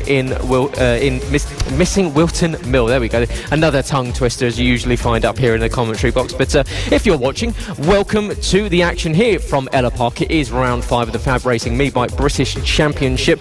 We're on the Norfolk-Suffolk border in East Anglia, and myself, Gareth Hall, and Tristan Finocchiaro will be bringing you wall-to-wall coverage of the season here at FAB. Of course, 3 more rounds left to go after this. We're off to Rowra in 2 weeks' time, then Red Lodge, and then announced this week will be Llandow in South Wales in the final race of the season, round 8, and that will be in mid-October. So plenty of action to sink your teeth into, but it will be Ellough Park this time, and plenty of racing. This is race 1 of 3 for the MKGP 70s. It's Lucas Brown on pole, Josh Bannister in 2nd, Johnny Garnett, who is back from the Talent Cup, the 57. You can see he's just parked to the inside of Lucas there, just having a run down to turn 1. Who gets off the line? It's Lucas that gets a brilliant start down towards turn 1. Johnny Garnett is going to try and sweep around the outside in 2nd position. Does he get a move? He does. We've got a rider down, and that's it is already a rider down. It's Alfie Davidson that's found himself on the deck but back up on his feet, and the number 8 bike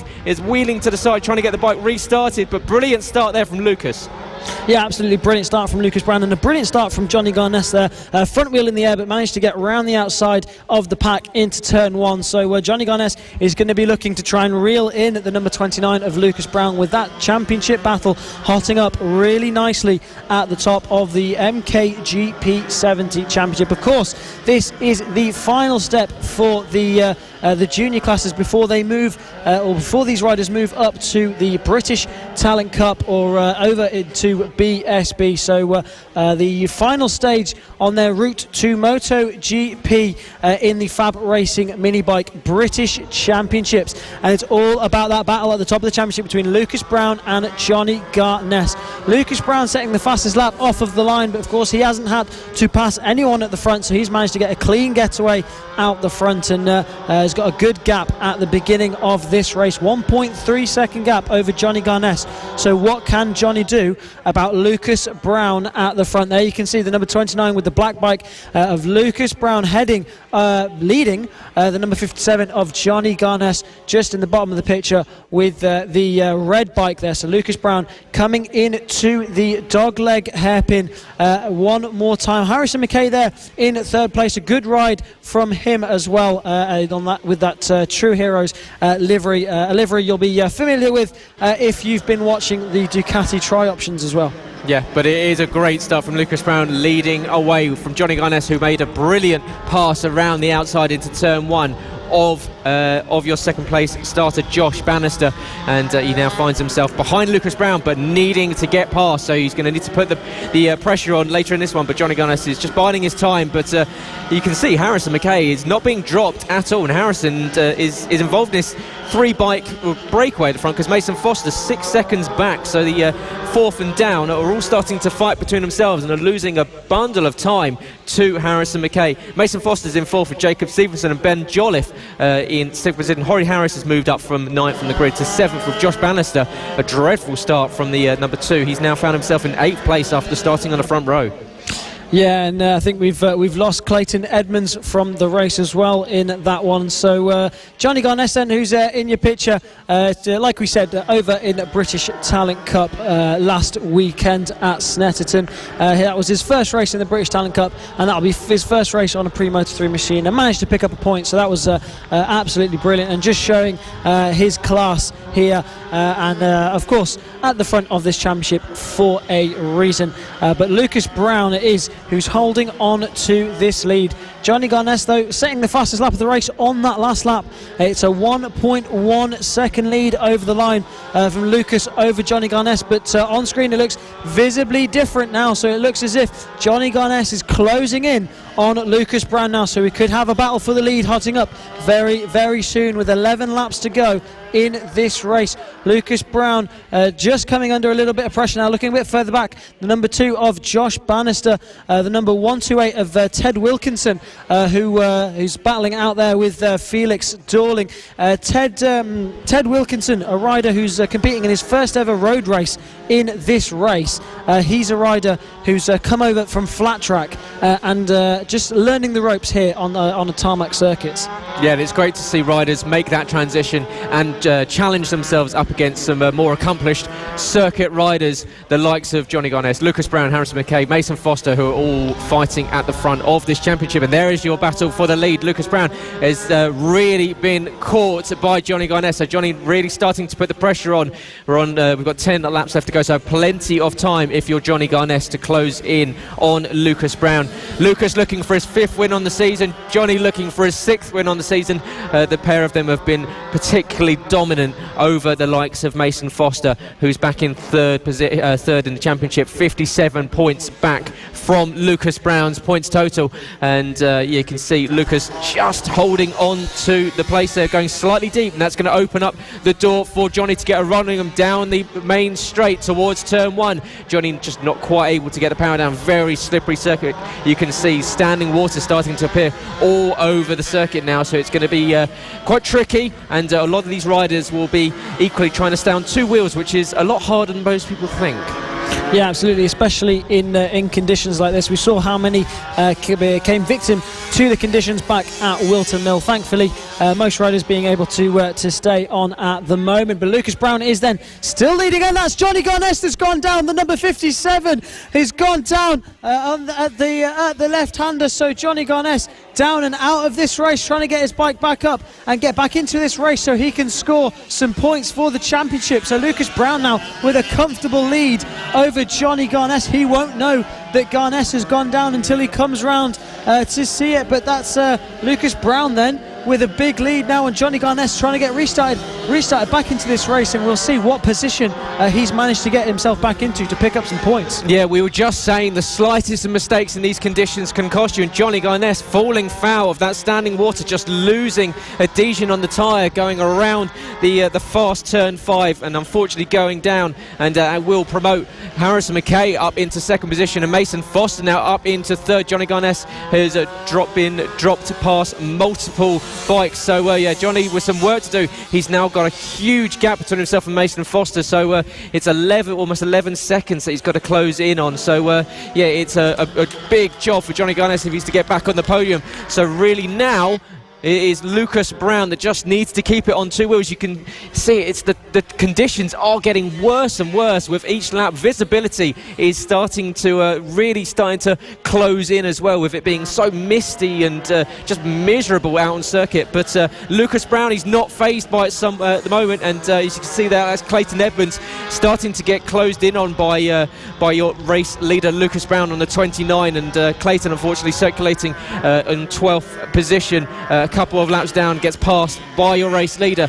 But yeah, Lucas Brown is, well, seemingly enjoying these conditions. He's not had one single wobble. Yeah, absolutely, and it just goes to show that absolutely anything can happen in motorcycle racing. At the beginning of this championship, Johnny Garnett was looking really comfortable and a really comfortable favourite in this championship, but Lucas Brown now stretching out that championship lead at the top of this championship. Took 3 wins back at Wilton Mill with Johnny Garnett not there due to injury, and now Garnett down to 4th spot, giving the perfect opportunity for Brown to stretch out this championship once again. So it just goes to show absolutely anything can happen in motorcycle racing.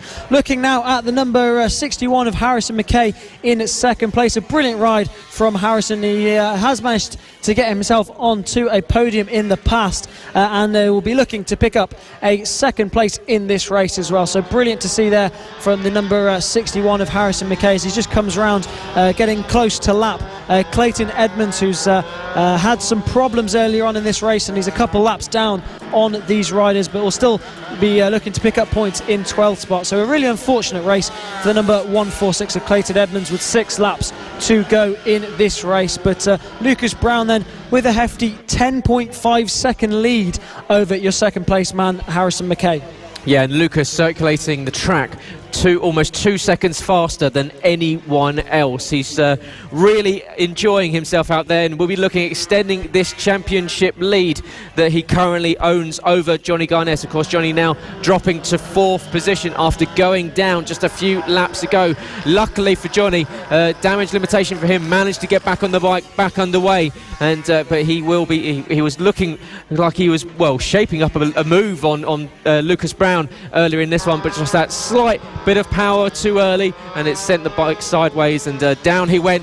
And but it is Lucas Brown that's the beneficiary of that. He is holding on to a 10.7 second advantage, 18 seconds over Mason Foster. So Lucas Brown is just disappearing off into the distance, and starting to lap a number of these bikes already lapped up to 5th position.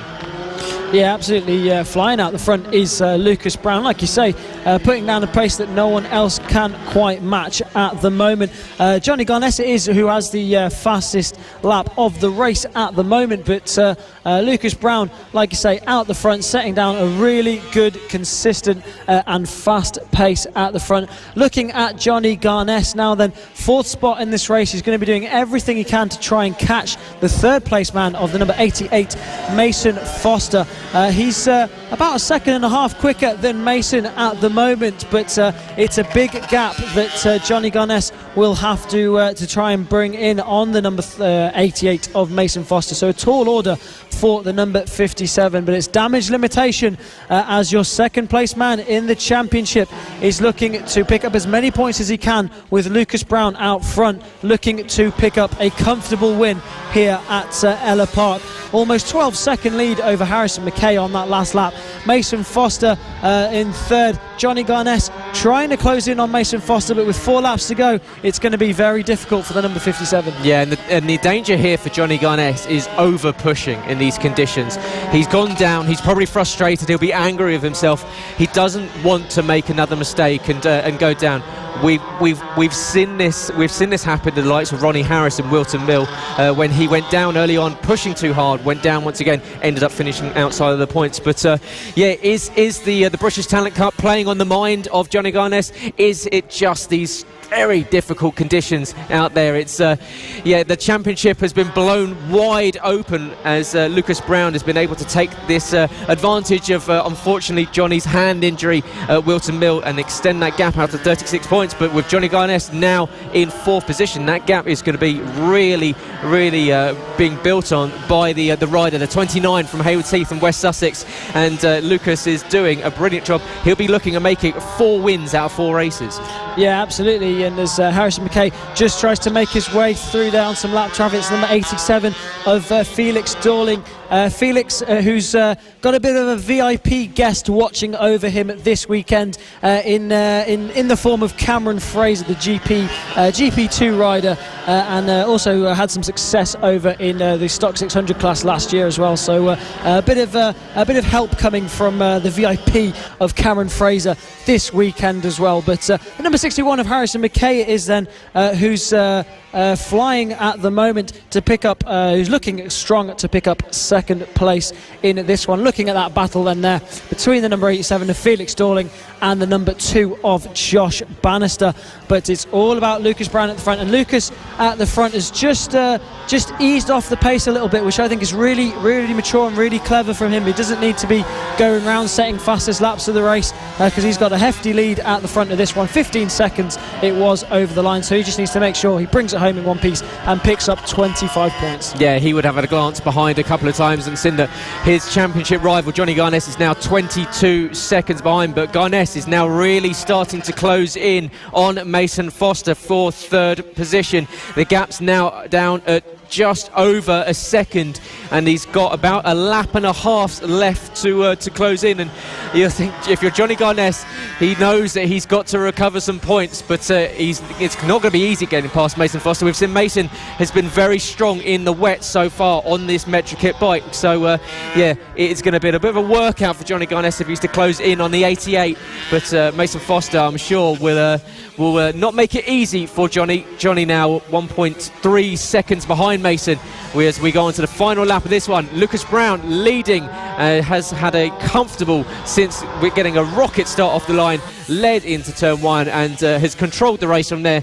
Only came under threat very, very briefly from Johnny Garnett, but unfortunately, due to a fall from Johnny, he's just been left on his own. He's built this lead up, as you say, to around about 15 seconds. He just needs to keep it on two wheels for the final few corners of this one, and Lucas Brown will be making it 4 wins in the last 4 races here in the MKGP 70s. He's just got 2 more corners to head around, and Lucas Brown will be absolutely elated with this one.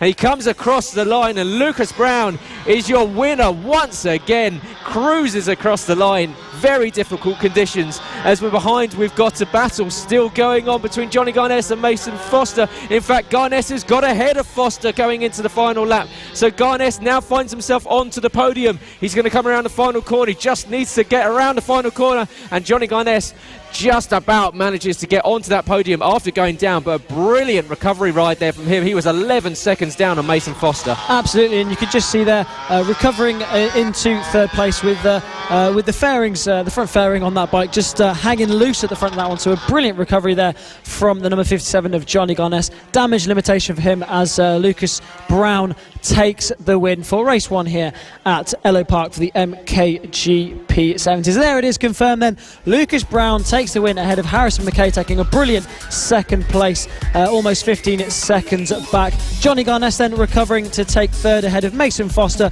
Jacob Stevenson taking a brilliant 5th place ahead of Holly Harris, Alfie Davidson in 7th, Ben Jolliffe in 8th. Felix Dorling taking 9th with the number 128 of Ted Wilkinson, rounding out the top 10 in his first race on tarmac, ahead of the number 2 of Josh Bannister in 11th. Unfortunately, Clayton Edmonds not finishing that one, the number 146, unfortunately suffering from a bit of bad luck here at Ellough Park. But next up then, it's going to be the Extreme 200s that are ready to go out and do battle for their race 1 here at Ellough Park.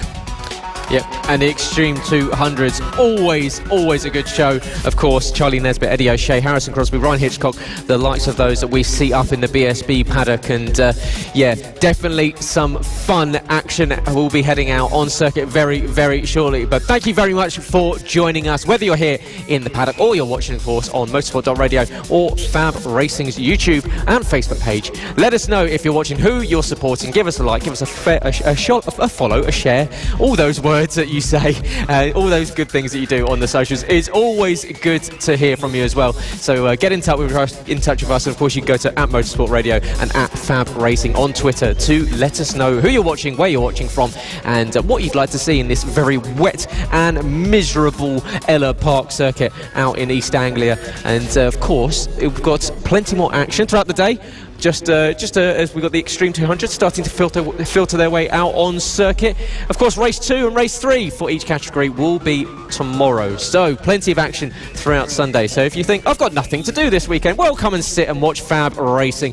We'll be joining you for it. Myself, Gareth Hall, and Tristan Finocchiaro, bringing you all the action from all the races this season here at Fab Racing. This is round 5 of 8 here at Fab Racing, and we are here at Ellough for the first time in a very, very long time. The first time a lot of these riders would have seen this circuit, and unfortunately for them, it is now turning almost monsoon-like out there. So probably not the best conditions for what everyone will want. But it's probably this is the wettest we've seen it so far this weekend, Tristan. So what are the conditions going to be like for these riders? Of course, they've been out there on greasy conditions, but now it's really we're starting to see the standing water evolve on circuit. Yeah, absolutely. Like you just said, the first time we've seen standing water so far this weekend. So the worst conditions that we've had this weekend, and the riders like the championship leader at number 86, Charlie Nesbitt, opting not to go out in this wet weather. He's probably got his sort of thoughts on next week at BSB, so he doesn't want to be going out injuring himself and getting wet. So championship leader not in this one, but it's going to be Harrison Crosby then, the number 93, who's going to be lining up on pole position.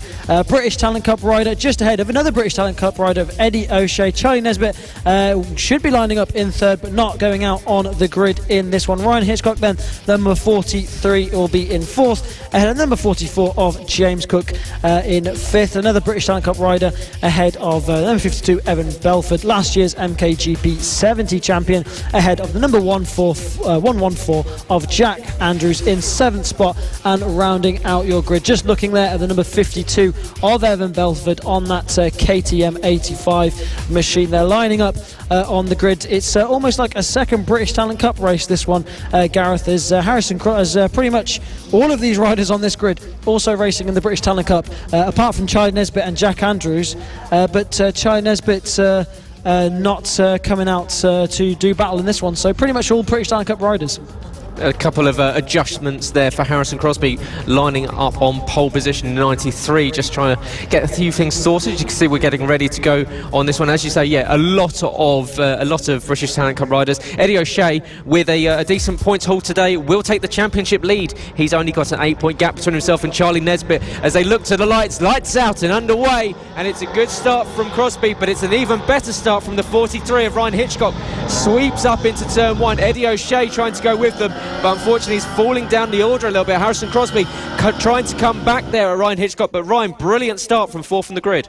Yeah, absolutely. Yeah, brilliant start there from Ryan Hitchcock. Got a little bit of a slide out of turn one, but controlled it beautifully, and opting that supermoto style here in these wet weather conditions, just dropping a leg through the corners, and so is Evan Belford. But that's Ryan Hitchcock that's gone down. The number 43 took the lead of this race, and now down and out at turn 5, tries to get the bike back up and rejoin into this race. So a good start from Ryan Hitchcock, but then threw it all the way down at turn 5, which has gifted the number 93 of Harrison Crosby the lead, ahead of James Cook and Evan Belford as well. Eddie O'Shea also out there in this one, so he's going to be looking to climb up through the field. A rider we see really strong in this class as well, but the number 93 of Harrison Crosby, British Talent Cup rider, but hasn't taken a win so far this year in the Extreme 200s. No, hasn't, but will be eyeing up one indeed. James Cook in second position with Evan Belford now moving up to third. Eddie O'Shea, not a great start from Eddie, falling down the order, now in fourth position with Ryan Hitchcock unfortunately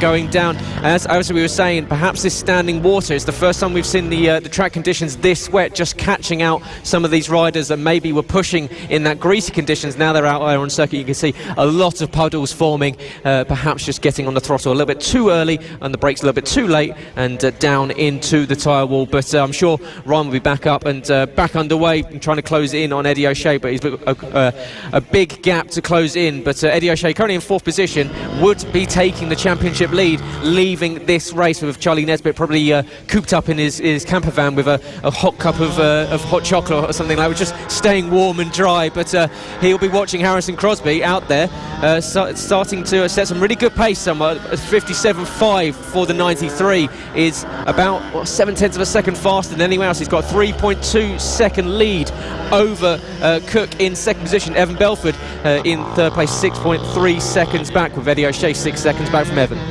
Yeah, down in fourth place, Eddie O'Shea, not where we're used to seeing him, but he's riding around in this race on his pit bike 140 in the Extreme 200 race, so a bit down on power is Eddie O'Shea in this one, opting not to go out on his CRF 150, perhaps some problems with that one, so he's riding around on his PB 140 in this race. But Harrison Crosby then it is who's still leading this one on his KTM 85, ahead of James Cook, brother of Max Cook, who we've seen come up through the FAB-Racing ranks, and racing over in the Junior World Championship with the British Talent team there, and British Talent Cup champion as well. So James Cook currently riding in the British Talent Cup and currently second place in this one. But like we said, it's almost like another British Talent Cup race in this Extreme 200 race, with all these riders currently on circuit, also British Talent Cup riders. So they're here doing a bit of training, having a bit of fun,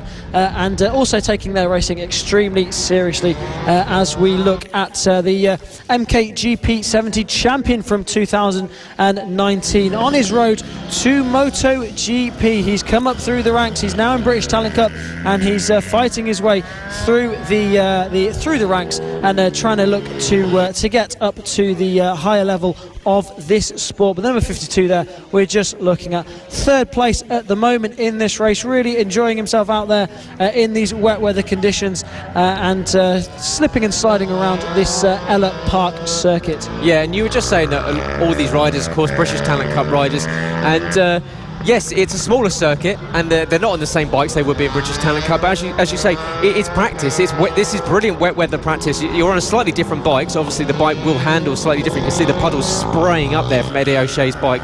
But it's brilliant for these riders to come back down to FAB-Racing, get those reps in difficult conditions. We've seen all throughout the season, we've had bright hot sunshine at clay pitching. We've seen these heavy rain showers at Lydd. We've seen heavy rain showers here at Ellough Park, and equally at Wilton Mill as well. So varying conditions, and it works perfectly for these riders that just come and hone their skills. Yeah, absolutely, absolutely. So it's all about seat time for these riders, and they're going to be looking to try and graduate from the British Talent Cup and make their way over to race in Europe and possibly the Junior World Championship and stuff like that. And riders out there, riders in Spain, they're on a bike pretty much week in, week out, always constantly training. So that's exactly what these riders need to be doing. And if they're not over at BSB, they're here at FAB-Racing, training, having fun, and also making sure, like you say, they're getting those reps in and getting ready to get out there into the world of racing. But that's Harrison Crosby that's gone down again. I believe that's at turn 5. Yet it is. That's Harrison Crosby then down. Tries to get back onto the bike. He's got something just hanging off the handlebar there, but he's going back into this race.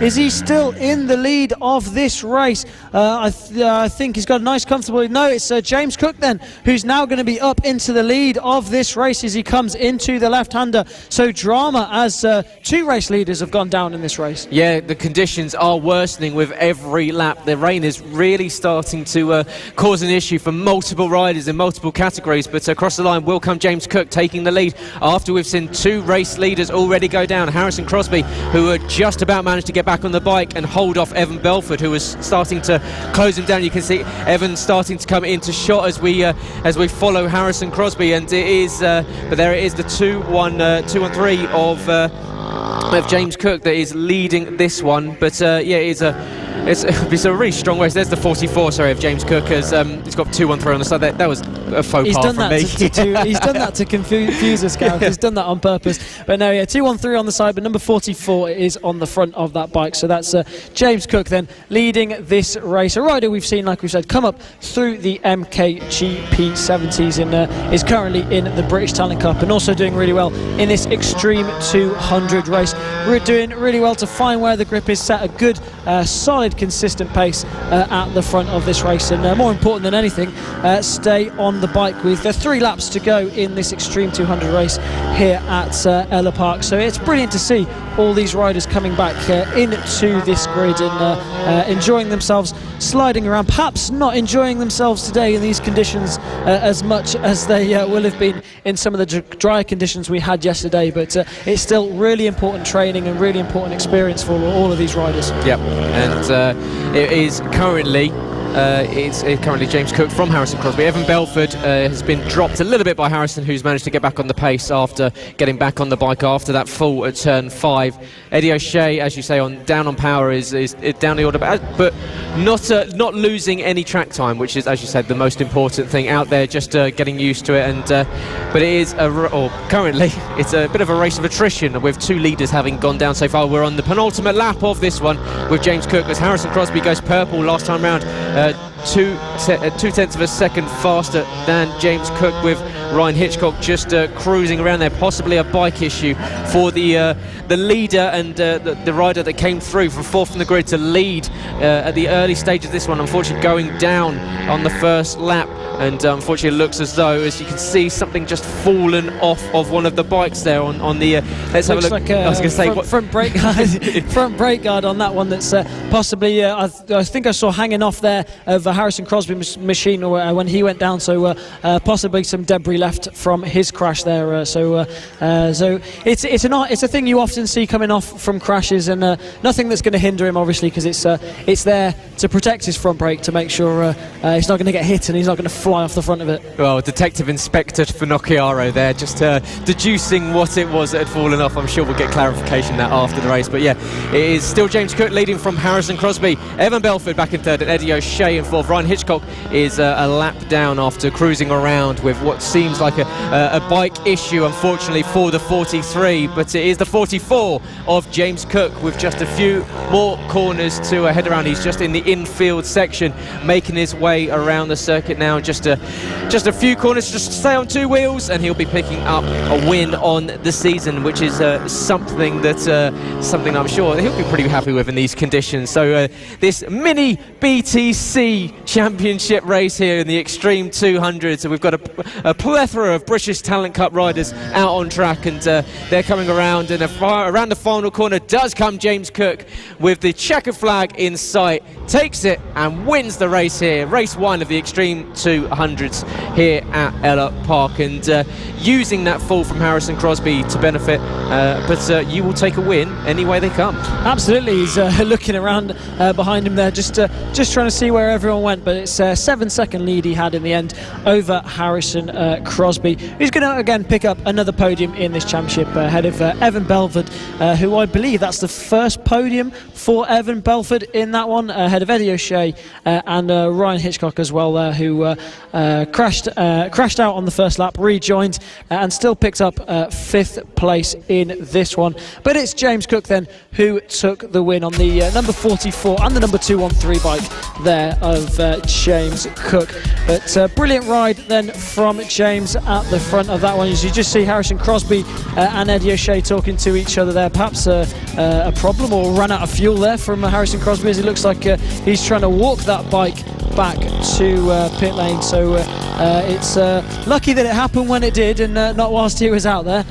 So second place for Harrison Crosby, and he's now got to do a little bit more training, a little bit more fitness, and run that bike back to the pit lane. And now he's picking up the front brake lever there, the front brake guard rather. Eddie O'Shea just picking up the pieces after Harrison Crosby's crash earlier on. So all these riders helping each other out, which is brilliant to see. Yeah, Eddie going up and saying, "Is this yours?" It's been left on the circuit. But yeah, James Cook, he is yet to have picked up a top 5 place in this season. But coming home and picks up a debut win, as that extra cardio there for Harrison Crosby is now turned into a bit of a wheel, so perhaps the running wasn't as working as effective. So he gets on the bike.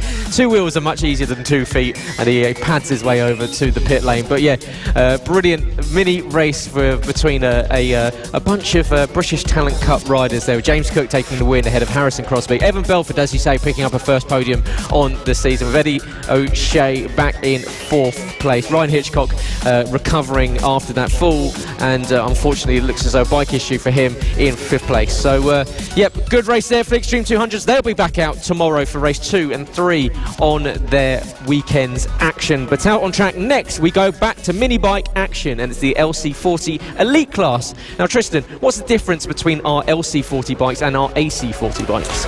Well, quite simply, AC is air-cooled. So the AC40 bikes are all air-cooled mini motos, whereas these are LC liquid-cooled mini motos. So the liquid-cooled bikes tend to have a little bit more power, well, a fair bit more power in them, and there's a bit of a faster version of the mini motos. All pretty similar apart from the engine between the LC and the AC bikes, but like I said, just a power difference pretty much between these bikes as they come to line up on the grid, all trying to figure out where their grid slots are in this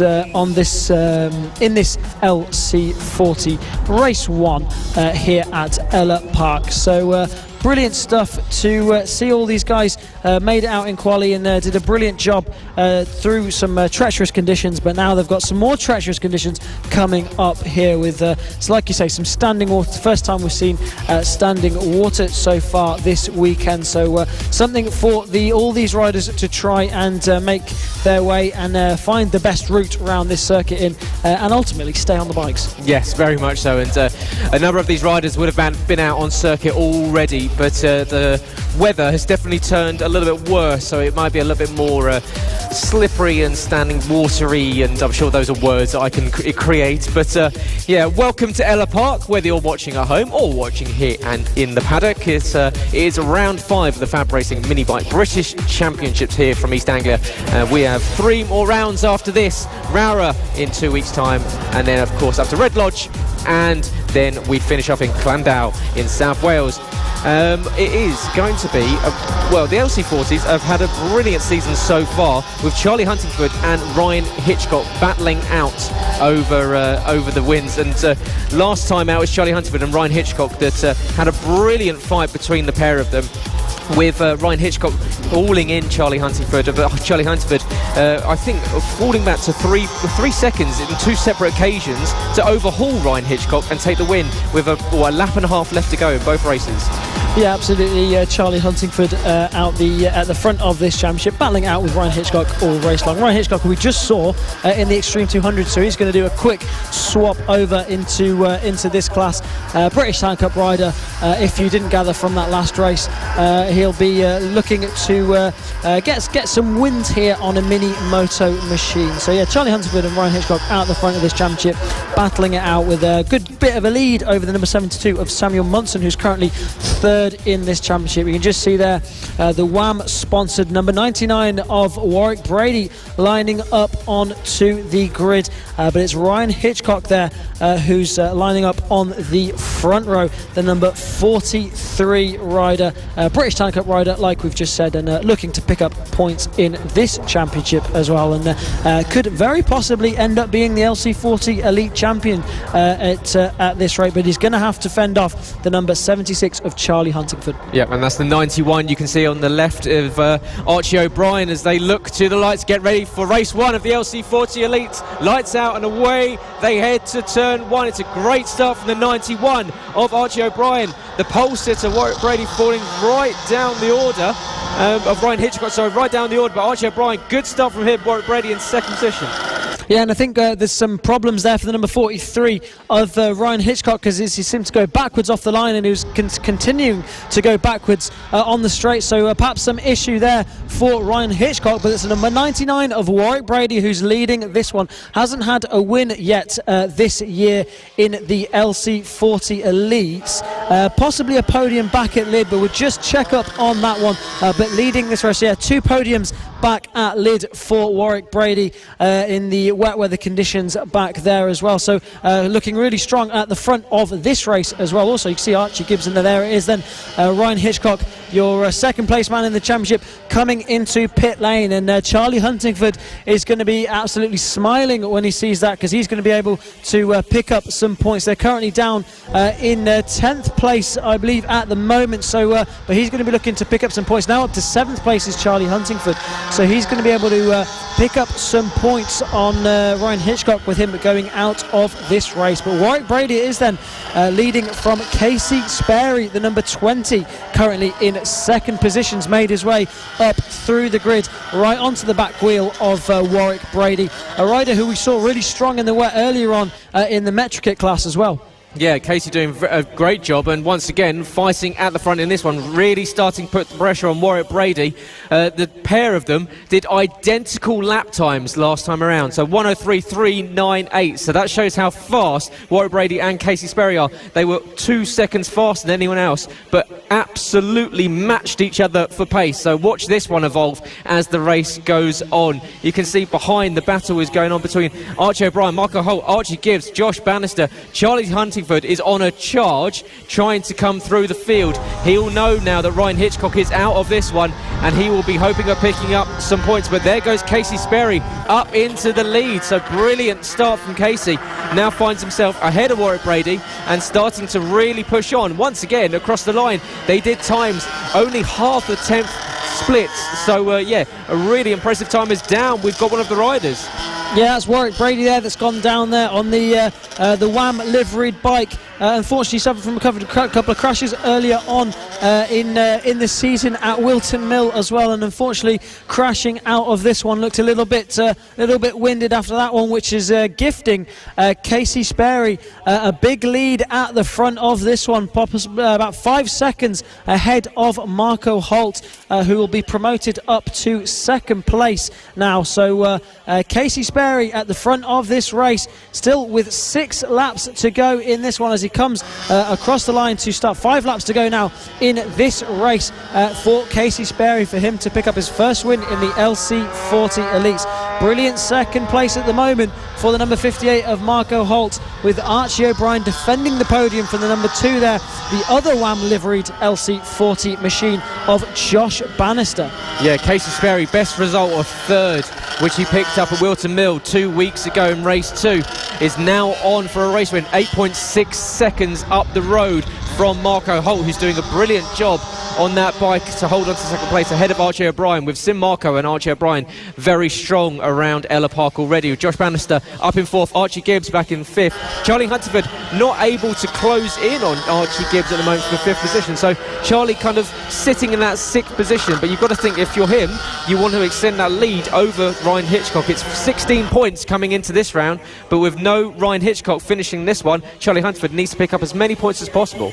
Yeah, absolutely, but he doesn't need to risk too much, because wherever he finishes in this race, he will be extending that championship lead. So Charlie Huntingford just needs to stay on that bike and finish this race, as Josh Bannister tries to go around the outside of the number 91 of Archie O'Brien at the final corner.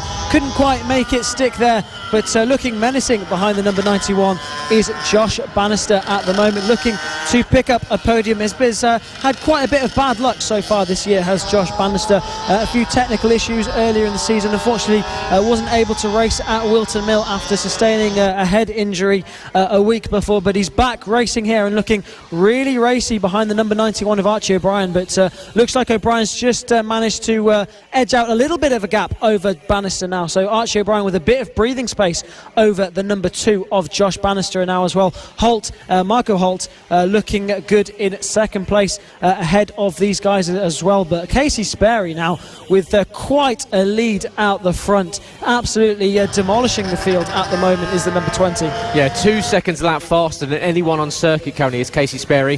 Has now extended their gap up to 12.6 seconds as Marco Holt does a time that's a second slower. So Casey Sperry still holding a second's advantage on each lap, and that gap is now really starting to build. Marco Holt with a comfortable 4-second gap over Archie O'Brien, who is just holding off the Nuneaton rider of Josh Bannister in 3rd position. Just Josh desperately tries to get back on the podium for the first time in a couple of races. Archie Gibbs holding on to 5th, with Charlie Huntingford circulating but not really under pressure from behind and not really closing in on Archie Gibbs. So Charlie currently in 6th position. Josh Williams 7th, with Thorley Trevorrow in 8th. Luke Fitchett and Sam Munson rounding out 9th and 10th. Unfortunately, we've lost Warwick Brady and Ryan Hitchcock from this one. But it is Casey Sperry that comes around to start his start on the penultimate lap of this one, and with a comfortable gap, starting to really put the pressure on, just putting blistering lap times in. 14 seconds that gap's now up to. Yeah, absolutely incredible pace at the front from Casey Sperry, and if you're his family in the pits, you're going to be watching through your fingers in this one, because he's setting a pace absolutely blistering, and he doesn't need to be setting a pace this quick, because he's got a nice comfortable lead at the front with 2 laps to go, but he's clearly quite comfortable running that pace at the front and doing a brilliant job in these wet conditions here at Ellough Park.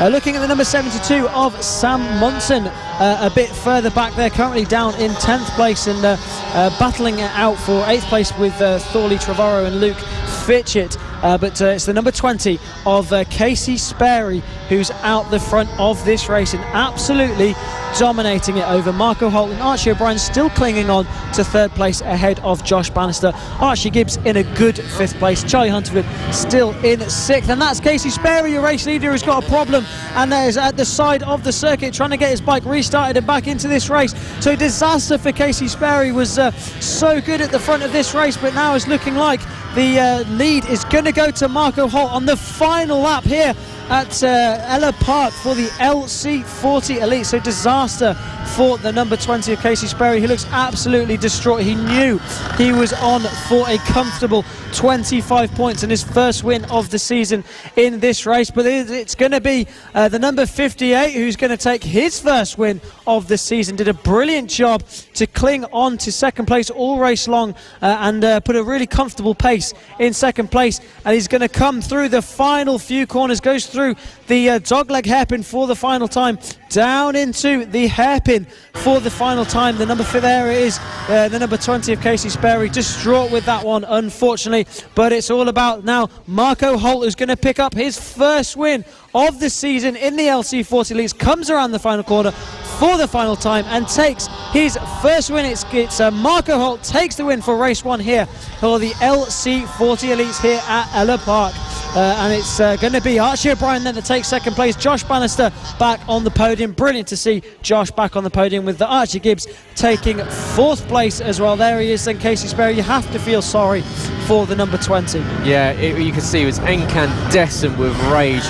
It's so gutting for Casey. He really deserved that one, but really would just been putting in blistering lap times. But it is Marco Holt who is the beneficiary and takes home the race win, taking on the last lap, and comes and picks up his first win on the season. Archie O'Brien in second, with Josh Bannister rounding out the podium, with Archie Gibbs in fourth, Charlie Hunterford being promoted to fifth, with Josh Williams in sixth, Thorley Trevorrow in seventh, with Luke Fitchett in eighth. Casey Sperry is currently put into ninth position, with Sam Munson back in 10th. Unfortunately, we lost Warwick Brady and Ryan Hitchcock earlier on in this one, but you've got to feel sorry there for Casey Sperry. It was on just superb form, looked nailed on for that victory, and just, as we said earlier, anything can happen. He had such a lead, and it's so unfortunate for the young man.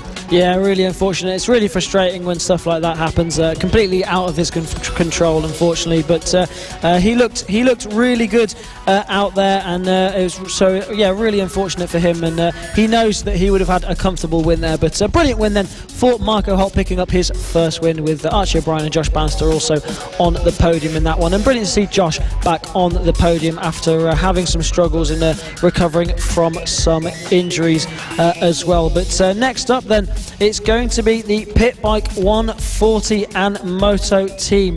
One race, but two classes within this race. Yep, this is the last race of the day here, of the first day of the weekend here at round 5 at Ellough Park. And as you say, Pit Bike 140 and Moto team bikes out on circuit. It's always fun, it's always loud, there's always action on circuit. It's a very full grid, and it's always brought us some supreme entertainment. And whether you're watching the likes of the Pit Bike 140s with Charlie Nesbitt, Jamie King, Eddie O'Shea, Rossi Banham, the list goes on, or you're watching the Moto team fights with Simon Clowes, reigning champion, who has had Jason Pugh attached to him at the hip for the entirety of this season, and now a returning Will Howarth, who's looking very strong indeed in qualifying earlier on.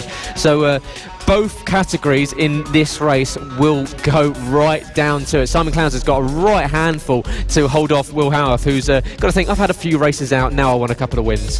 Yeah, absolutely. Will Howarth's been absent from the last couple of rounds, but now he's back to show his dominance in the Moto team class. Currently third in the championship, despite missing out on 2 rounds. Hasn't finished off of the podium in every race that he's finished, of course, missing the last 2 rounds. So Will Howarth, expect to see him up the sharp end of the Moto Team 1 in the Moto Team class in this race, but also expect to see the number 76 of Jamie King, who we're currently seeing on screen there with the yellow flashes. A quick mention for him as he is here this weekend at Ellough Park, a local track for him, and a track that he's managed to have a quick look at before anyone else could. Yeah, I spoke to Jamie yesterday, and had a good chat with him about his time here at Ellough and equally how his season is going. And he's enjoying it. He's looking at possibly fighting for wins as usual, and he's often very good in the wet. I said to him that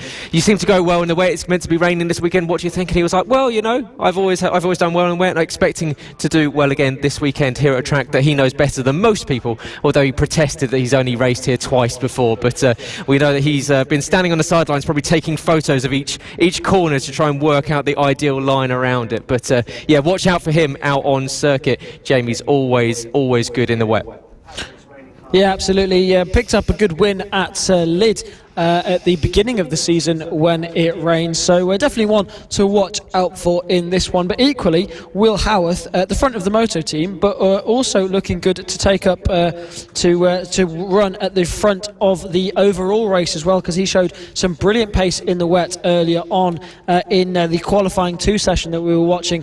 So brilliant pace as well from him. Rossi Banham, watch out for him, BSB rider here in the pit bike 140 class. He was really strong also earlier on, so loads of names in this class to watch out for. And if the Extreme 200 race is anything to go by, we could possibly see an absence of Charlie Nesbitt in this one. Yeah, absolutely so. And so watch out for the Pit Bike 140, but also the Moto teams, because Simon Clowes will have Jason Pugh, I'm sure, for company, and Will Howarth will be equally back and fighting in this one. And it's a fantastic multi-class race, and they've enjoyed some brilliant racing so far. We've seen the likes of Charlie Nesbitt hopping curbs with Brad Ray back at Lid. We've seen Jamie King and Eddie O'Shea, and Eddie O'Shea was absolutely superb at Wilton Mill 2 weeks ago. And fights throughout the field. It's one of those categories where we were saying earlier in the broadcast that it's all about fighting for position wherever you are. Everyone doesn't give up. It's even if you're fighting over 14th and 15th, it seems to be like they're inside their heads, they're fighting for that win. Yeah, absolutely, and their sights are completely set on the Moto team class, but of course also looking at where they're finishing in the overall race as well, especially Will Howarth, who's one of the only Moto team riders that we've seen be able to fight at the sharp end of the overall race as well as at the sharp end of the Moto team. And but like we say, where that can throw up many surprises, and we're really intrigued to see how this one is going to play out with both the Pit Bike 140s and the Moto team. If you've just tuned in, welcome to Ellough Park. It is round 5 of the FAB-Racing mini bike British Championships, official partner series to BSB and the road to MotoGP. So make sure to stay tuned and also get in touch with us on the social medias. Do all the like, share, retweet, comment, all that stuff, as Gareth says, and make sure to get in touch and let us know who you're supporting here, both in the Pit Bike 140 and in the Moto team. Yeah, always good to hear from you guys watching at home, or equally, of course, everyone here and the paddock that hopefully is staying out of this miserable weather we're having here. And we've had word from one of the cameramen that we've had word from the rain might be getting a bit heavier where he's standing. It hasn't made its way over to the commentary box yet, but it's going to be a category that always throws up some excitement. So watch out for it when they head out on circuit very, very soon. One of the riders that we spoke to is one that we've spoken about quite often, is Marco Pandolfo. A few issues that he's had so far, but you spoke to him yesterday about how his season's gone. Marco Pandolfo racing this year in the Pit Bike 140s. Your first season of racing pit bikes. Just tell us a little bit how you got here. Oh, well, I moved to London 7 years ago. I used to race back in the days when I was 11 in the Italian Championship. So they said, let's have a bit of fun, and these are very budget solution to have fun, so I'm having a lot of fun here. This weekend, Ellough Park's a new circuit for most. Have you been here before? No, never. That's the first time for me. How'd you find it? It's a very nice circuit, very nice. There are a lot of corners where you can go high speed and enjoy driving. It's very nice. With in the Pit Bike 140 class, we see a lot of BSB riders in a lot of the races. What's it like riding on track with a lot of these guys? Oh, it's good. I think it's inspiring. It should be inspiring for a lot of people. It's good that you can compare yourself with someone that knows that is a benchmark, let's say. And so this weekend then, what sort of results are you looking for? Well, let's see if I can fix a few issues, and hopefully we'll be in the top 5. We saw you had a couple of technical issues at Wilton Mill. Just explain to us just sort of what sort of things that you need to get past on these pit bikes. Oh well, I don't know. I don't know what to say on this one. Wilton Mill was a difficult race. Let's just say that. Perfect. Looking like we could get some rain this weekend. We had some back at Wilton Mill. How are you looking in terms of wet weather pace? Well, I think here should be better. Wilton Mill was very slippery. I didn't see much puddles. It rained yesterday. I checked this morning, and the circuit seems alright. It should be a nice race if it's raining. Awesome. Well, we wish you the best of luck, and thanks for talking to us. Thank you very much. Cheers, guys. Thank you. Marco Pandolfo there, looking confident in that he'll be quick in these wet weather conditions, and it's looking like he's definitely going to be able to put that one to the test, as the rain is coming down quite hard here at Ellough Park. But another rider we spoke to who likes the wet conditions is we were just talking about Jamie King, the number 76, who Gareth caught up with yesterday. Gareth Paul here, speaking to Jamie King, who knows this track here at Ellough Park. So what's it been like out there? It must be good, a little bit, well, just down the road from home. Yeah, it's been really good to be back here. It's been a long while since we've raced here. It was about 10 years ago since FAB last come, so it's been good. Previous track days I've come here, it's been wet, so it's been nice to get some good dry time here today. You say that, but we've seen you go quite well in the wet. We saw back in Leeds you doing very strong in the wet indeed. So good races at Wilton against the BSB boys, against Charlie and Rossi and Eddie. So yeah, I do prefer the wet this season at the moment. It's looking like it might be a bit showery tomorrow, so hopefully in qualifying we can be near the front of the grid.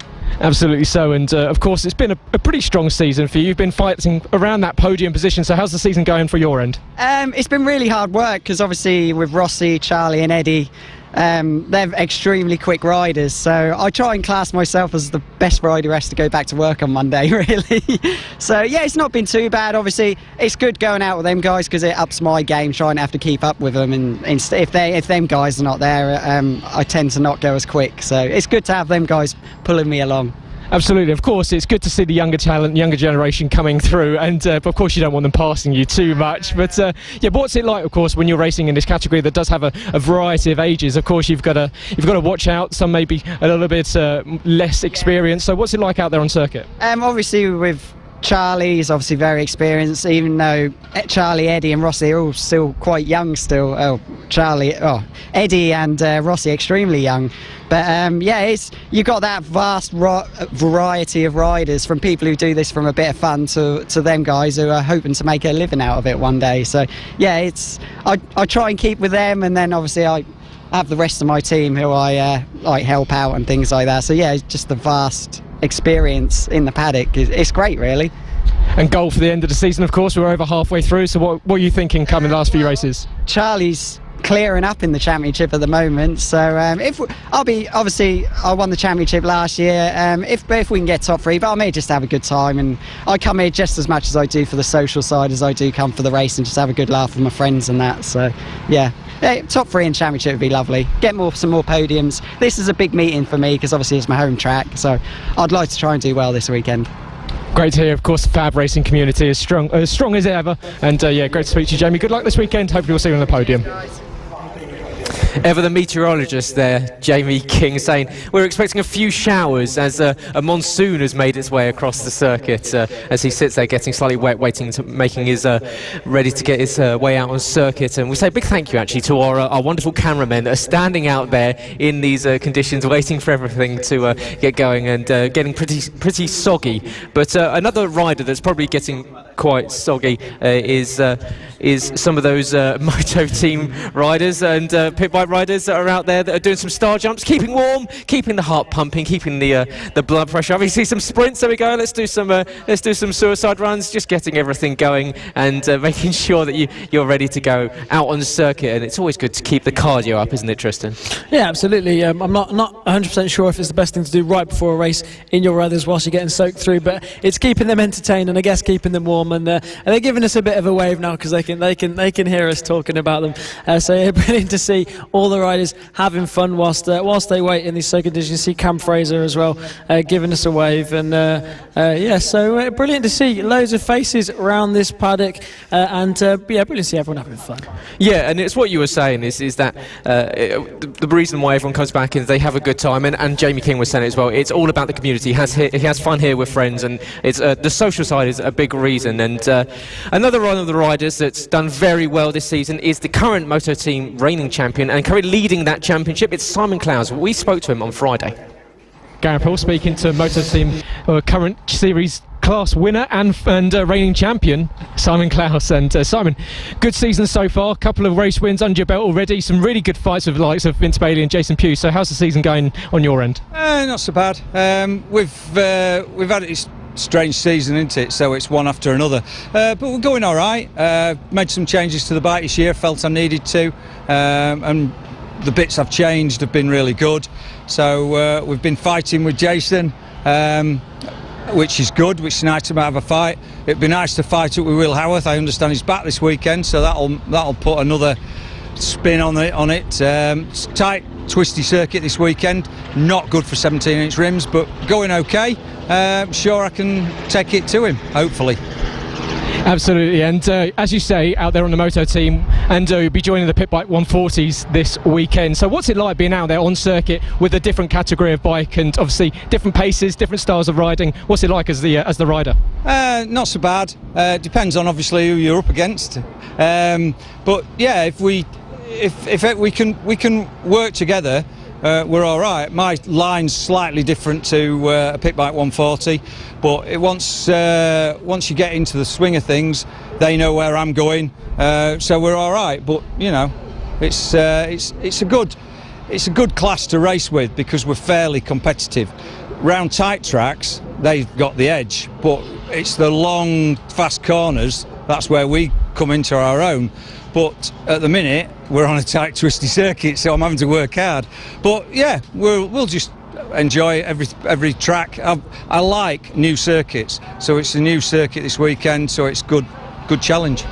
Yeah, and as you say, that leads me perfectly on to my next question. Of course, brand new circuit for the majority of these riders. So Ellough Park, what's the track like? What's it feel like out there on the circuit? The track's really grippy, tight and twisty. Looks to be several lines in the corners, so we should be all right. Some out braking manoeuvres, I should say. There'll be some really good ones, but probably only a couple of places to overtake, which is going to be quite interesting if people don't realise they're there or it's just catch each other out a bit. Well, good luck this weekend. Hopefully another hat-trick of wins for you, and we'll get to see you and Will Howarth on circuit, which is going to be a good one. So good luck this weekend. Thank you very much. Brilliant to hear from Simon Clowes there, the reigning Moto Team champion and the current championship leader over in the Moto Team there. And really interesting to hear between the differences in the strengths and weaknesses between the Pit Bike 140s and Moto Team classes that race together. So one of the riders, another rider who we spoke to in the Pit Bike 140 class was Taylor Lawrence, who's looking confident this weekend with some more straight line speed. I'm Taylor Lawrence, I'm bike number 10, I race in the Pit Bike 140 with Rossi Bunham. So this year, racing in the Pit Bike 140s, how's the season going for you so far? The season's going alright. This is a brand new bike, for the last 2 rounds because my other bike wasn't powerful enough, so we had to get a new one from CW. But this bike's a bit more powerful. I got P1 in free practice 4, but then in free practice 5 I got cut up by a back marker, so I could only manage P3. So with that extra power this weekend, what are you aiming for? It's always nice to aim for a win, which everyone wants, but I think a podium would be good enough for me. Top 5 finish at least, that'd be enough. That's perfect. And here at FAB-Racing, it's where a lot of people start off their racing careers. So just explain to us what got you into racing, and how did you get here? It's been in my family that everyone likes motorcycles in my family. I'm the first one that's ever raced professionally because my parents and my parents' parents just did it on the road. But I got into it because I started at M4 Mini Moto Academy and just went from there, really. So what would you say are your ambitions for the future with motorbike racing? The ambitions, I would love to go to the big level, but my plan is, because I'm only an adult now, I'm going to go to the RAF next year, which will be my job, and maybe I'll make the team there to take me to BSB or Benzu. That's perfect. Well, we wish you the best of luck with it, and thank you very much for talking to us. Thank you.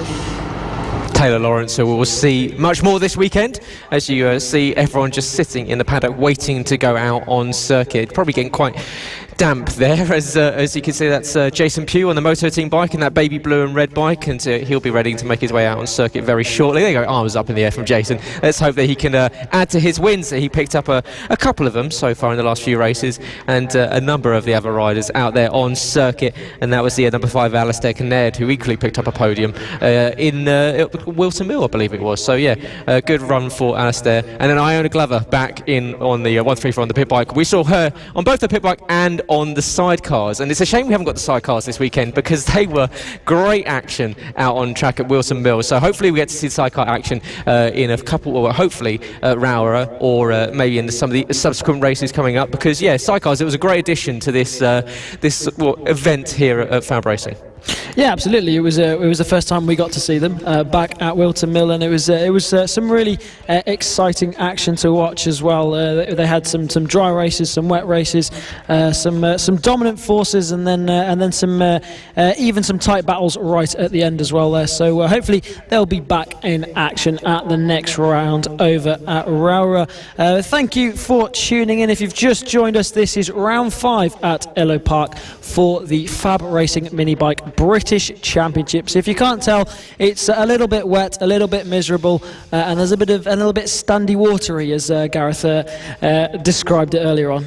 Ultimate journalism there with my vocabulary, but yeah, it is pretty miserable conditions out there. The wind is gusting, the rain has been coming down, it's been getting heavy. Our cameraman is currently got some very full shoes full of some water, so they're standing out there on the outskirts of the track, ready to shoot the upcoming precipitation. I'm sure will be falling from the sky over the final race of the weekend the final race of the weekend, final race of the day, not the weekend. There's plenty more action coming up. Don't worry about that. Final race of the day, there will be the pit bike 140s and Motor Team, and look at all that water on the track. Isn't that awful? No one wants to see that. You could almost go swimming in that. I should go and stand down there with my red shorts on and lifeguard that standing water. But yeah, it's plenty of action yet to come, whether you are a fan of the mini bikes, the pit bikes, the extremes, the senior mini motos, and equally the MKGP 50s, 70s. Loads of action coming up on Sunday, so you can join myself, Gareth Hall, and Tristan Finocchiaro for all of that action here from Ellough Park. There we go. There's the name of the circuit. We've been to so many in the last month and a half that you forget where you are half the time. We've got West Cumbria next up, so it's a long journey for the majority of us, all the way up to the Lake District, and we'll be heading up to Rowera in 2 weeks' time. Then after that, Red Lodge, back over here in East Anglia, and then we finish off the season announced this week in round 8 and Llandow in South Wales, just off of or just between Swansea and Cardiff. So we end it off in some nice countryside down in South Wales. So you're looking forward to that one?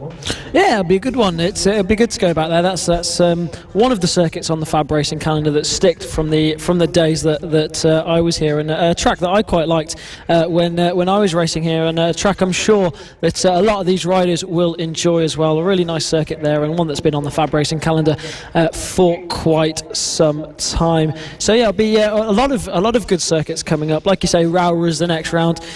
big old drive to Rowra, but it's definitely worth it. It's a really nice circuit, and some nice views, and always brings some good racing as well. All my memories of it seem to be wet, but Roger does assure me that sometimes it is dry up there as well.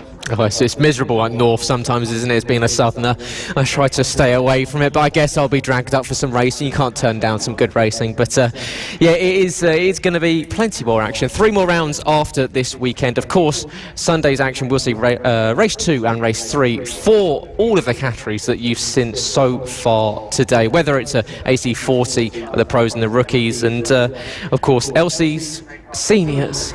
Oh, what else we've got? MKGP 50s, 70s, extremes, pit bikes, moto teams. There's just so much, it's hard to list them all. I have to look at my notes, and of course I'm just going down, trying to make sure I've got everything right, but make sure it's always making sure that you are enjoying your weekend, whether you're here in the paddock or, of course, if you're watching live on FAB-Racing's YouTube or on their Facebook page. Of course, listening live on motorsport.radio, where you can also watch live pictures of it as well. So plenty of action here throughout the weekend. So we've just had notification that this race will be run tomorrow and not today. Unfortunately, we're having to curtail the event for this evening, and we will be back, and we will have the Pit Bike 140s and the moto teams completing all 3 of their races tomorrow. So Sunday we'll have even more action, Tristan, for us to call. Absolutely, and if you didn't think you could handle all the action that's coming up tomorrow, you're going to have 1 extra, or technically 2 extra races, with the Pit Bike 140 and Moto Team going round together right at the end. Yep, so a shame there, but we will add to the action tomorrow on here at Ellough Park. So that is the end of the day's racing here for the Saturday. Plenty more to come if you join us on Sunday here from Ellough Park.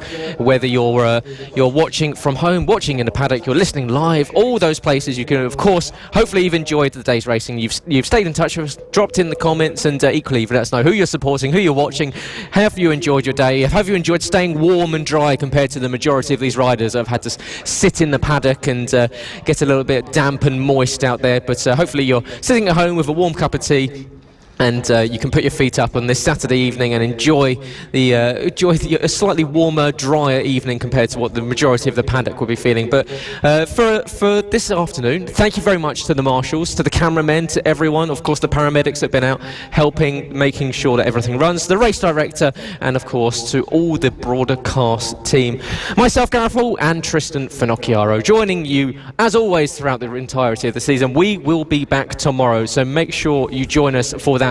And stay in touch with us. Of course, you can go to @FAB-Racing on Twitter or @Motorsport Radio to find out more, and equally all the links to all the races coming up. Of course, if you'd like to follow and like the Facebook page, you can find all highlighted races throughout the week, and of course any interviews that we've conducted with all these wonderful riders here at the paddock. But for today, thank you very much for joining us here from Ellough Park. We'll be back with plenty of action here on Sunday. But for myself, Gareth Hall, and Tristan Finocchiaro, for Saturday, we'll see you tomorrow.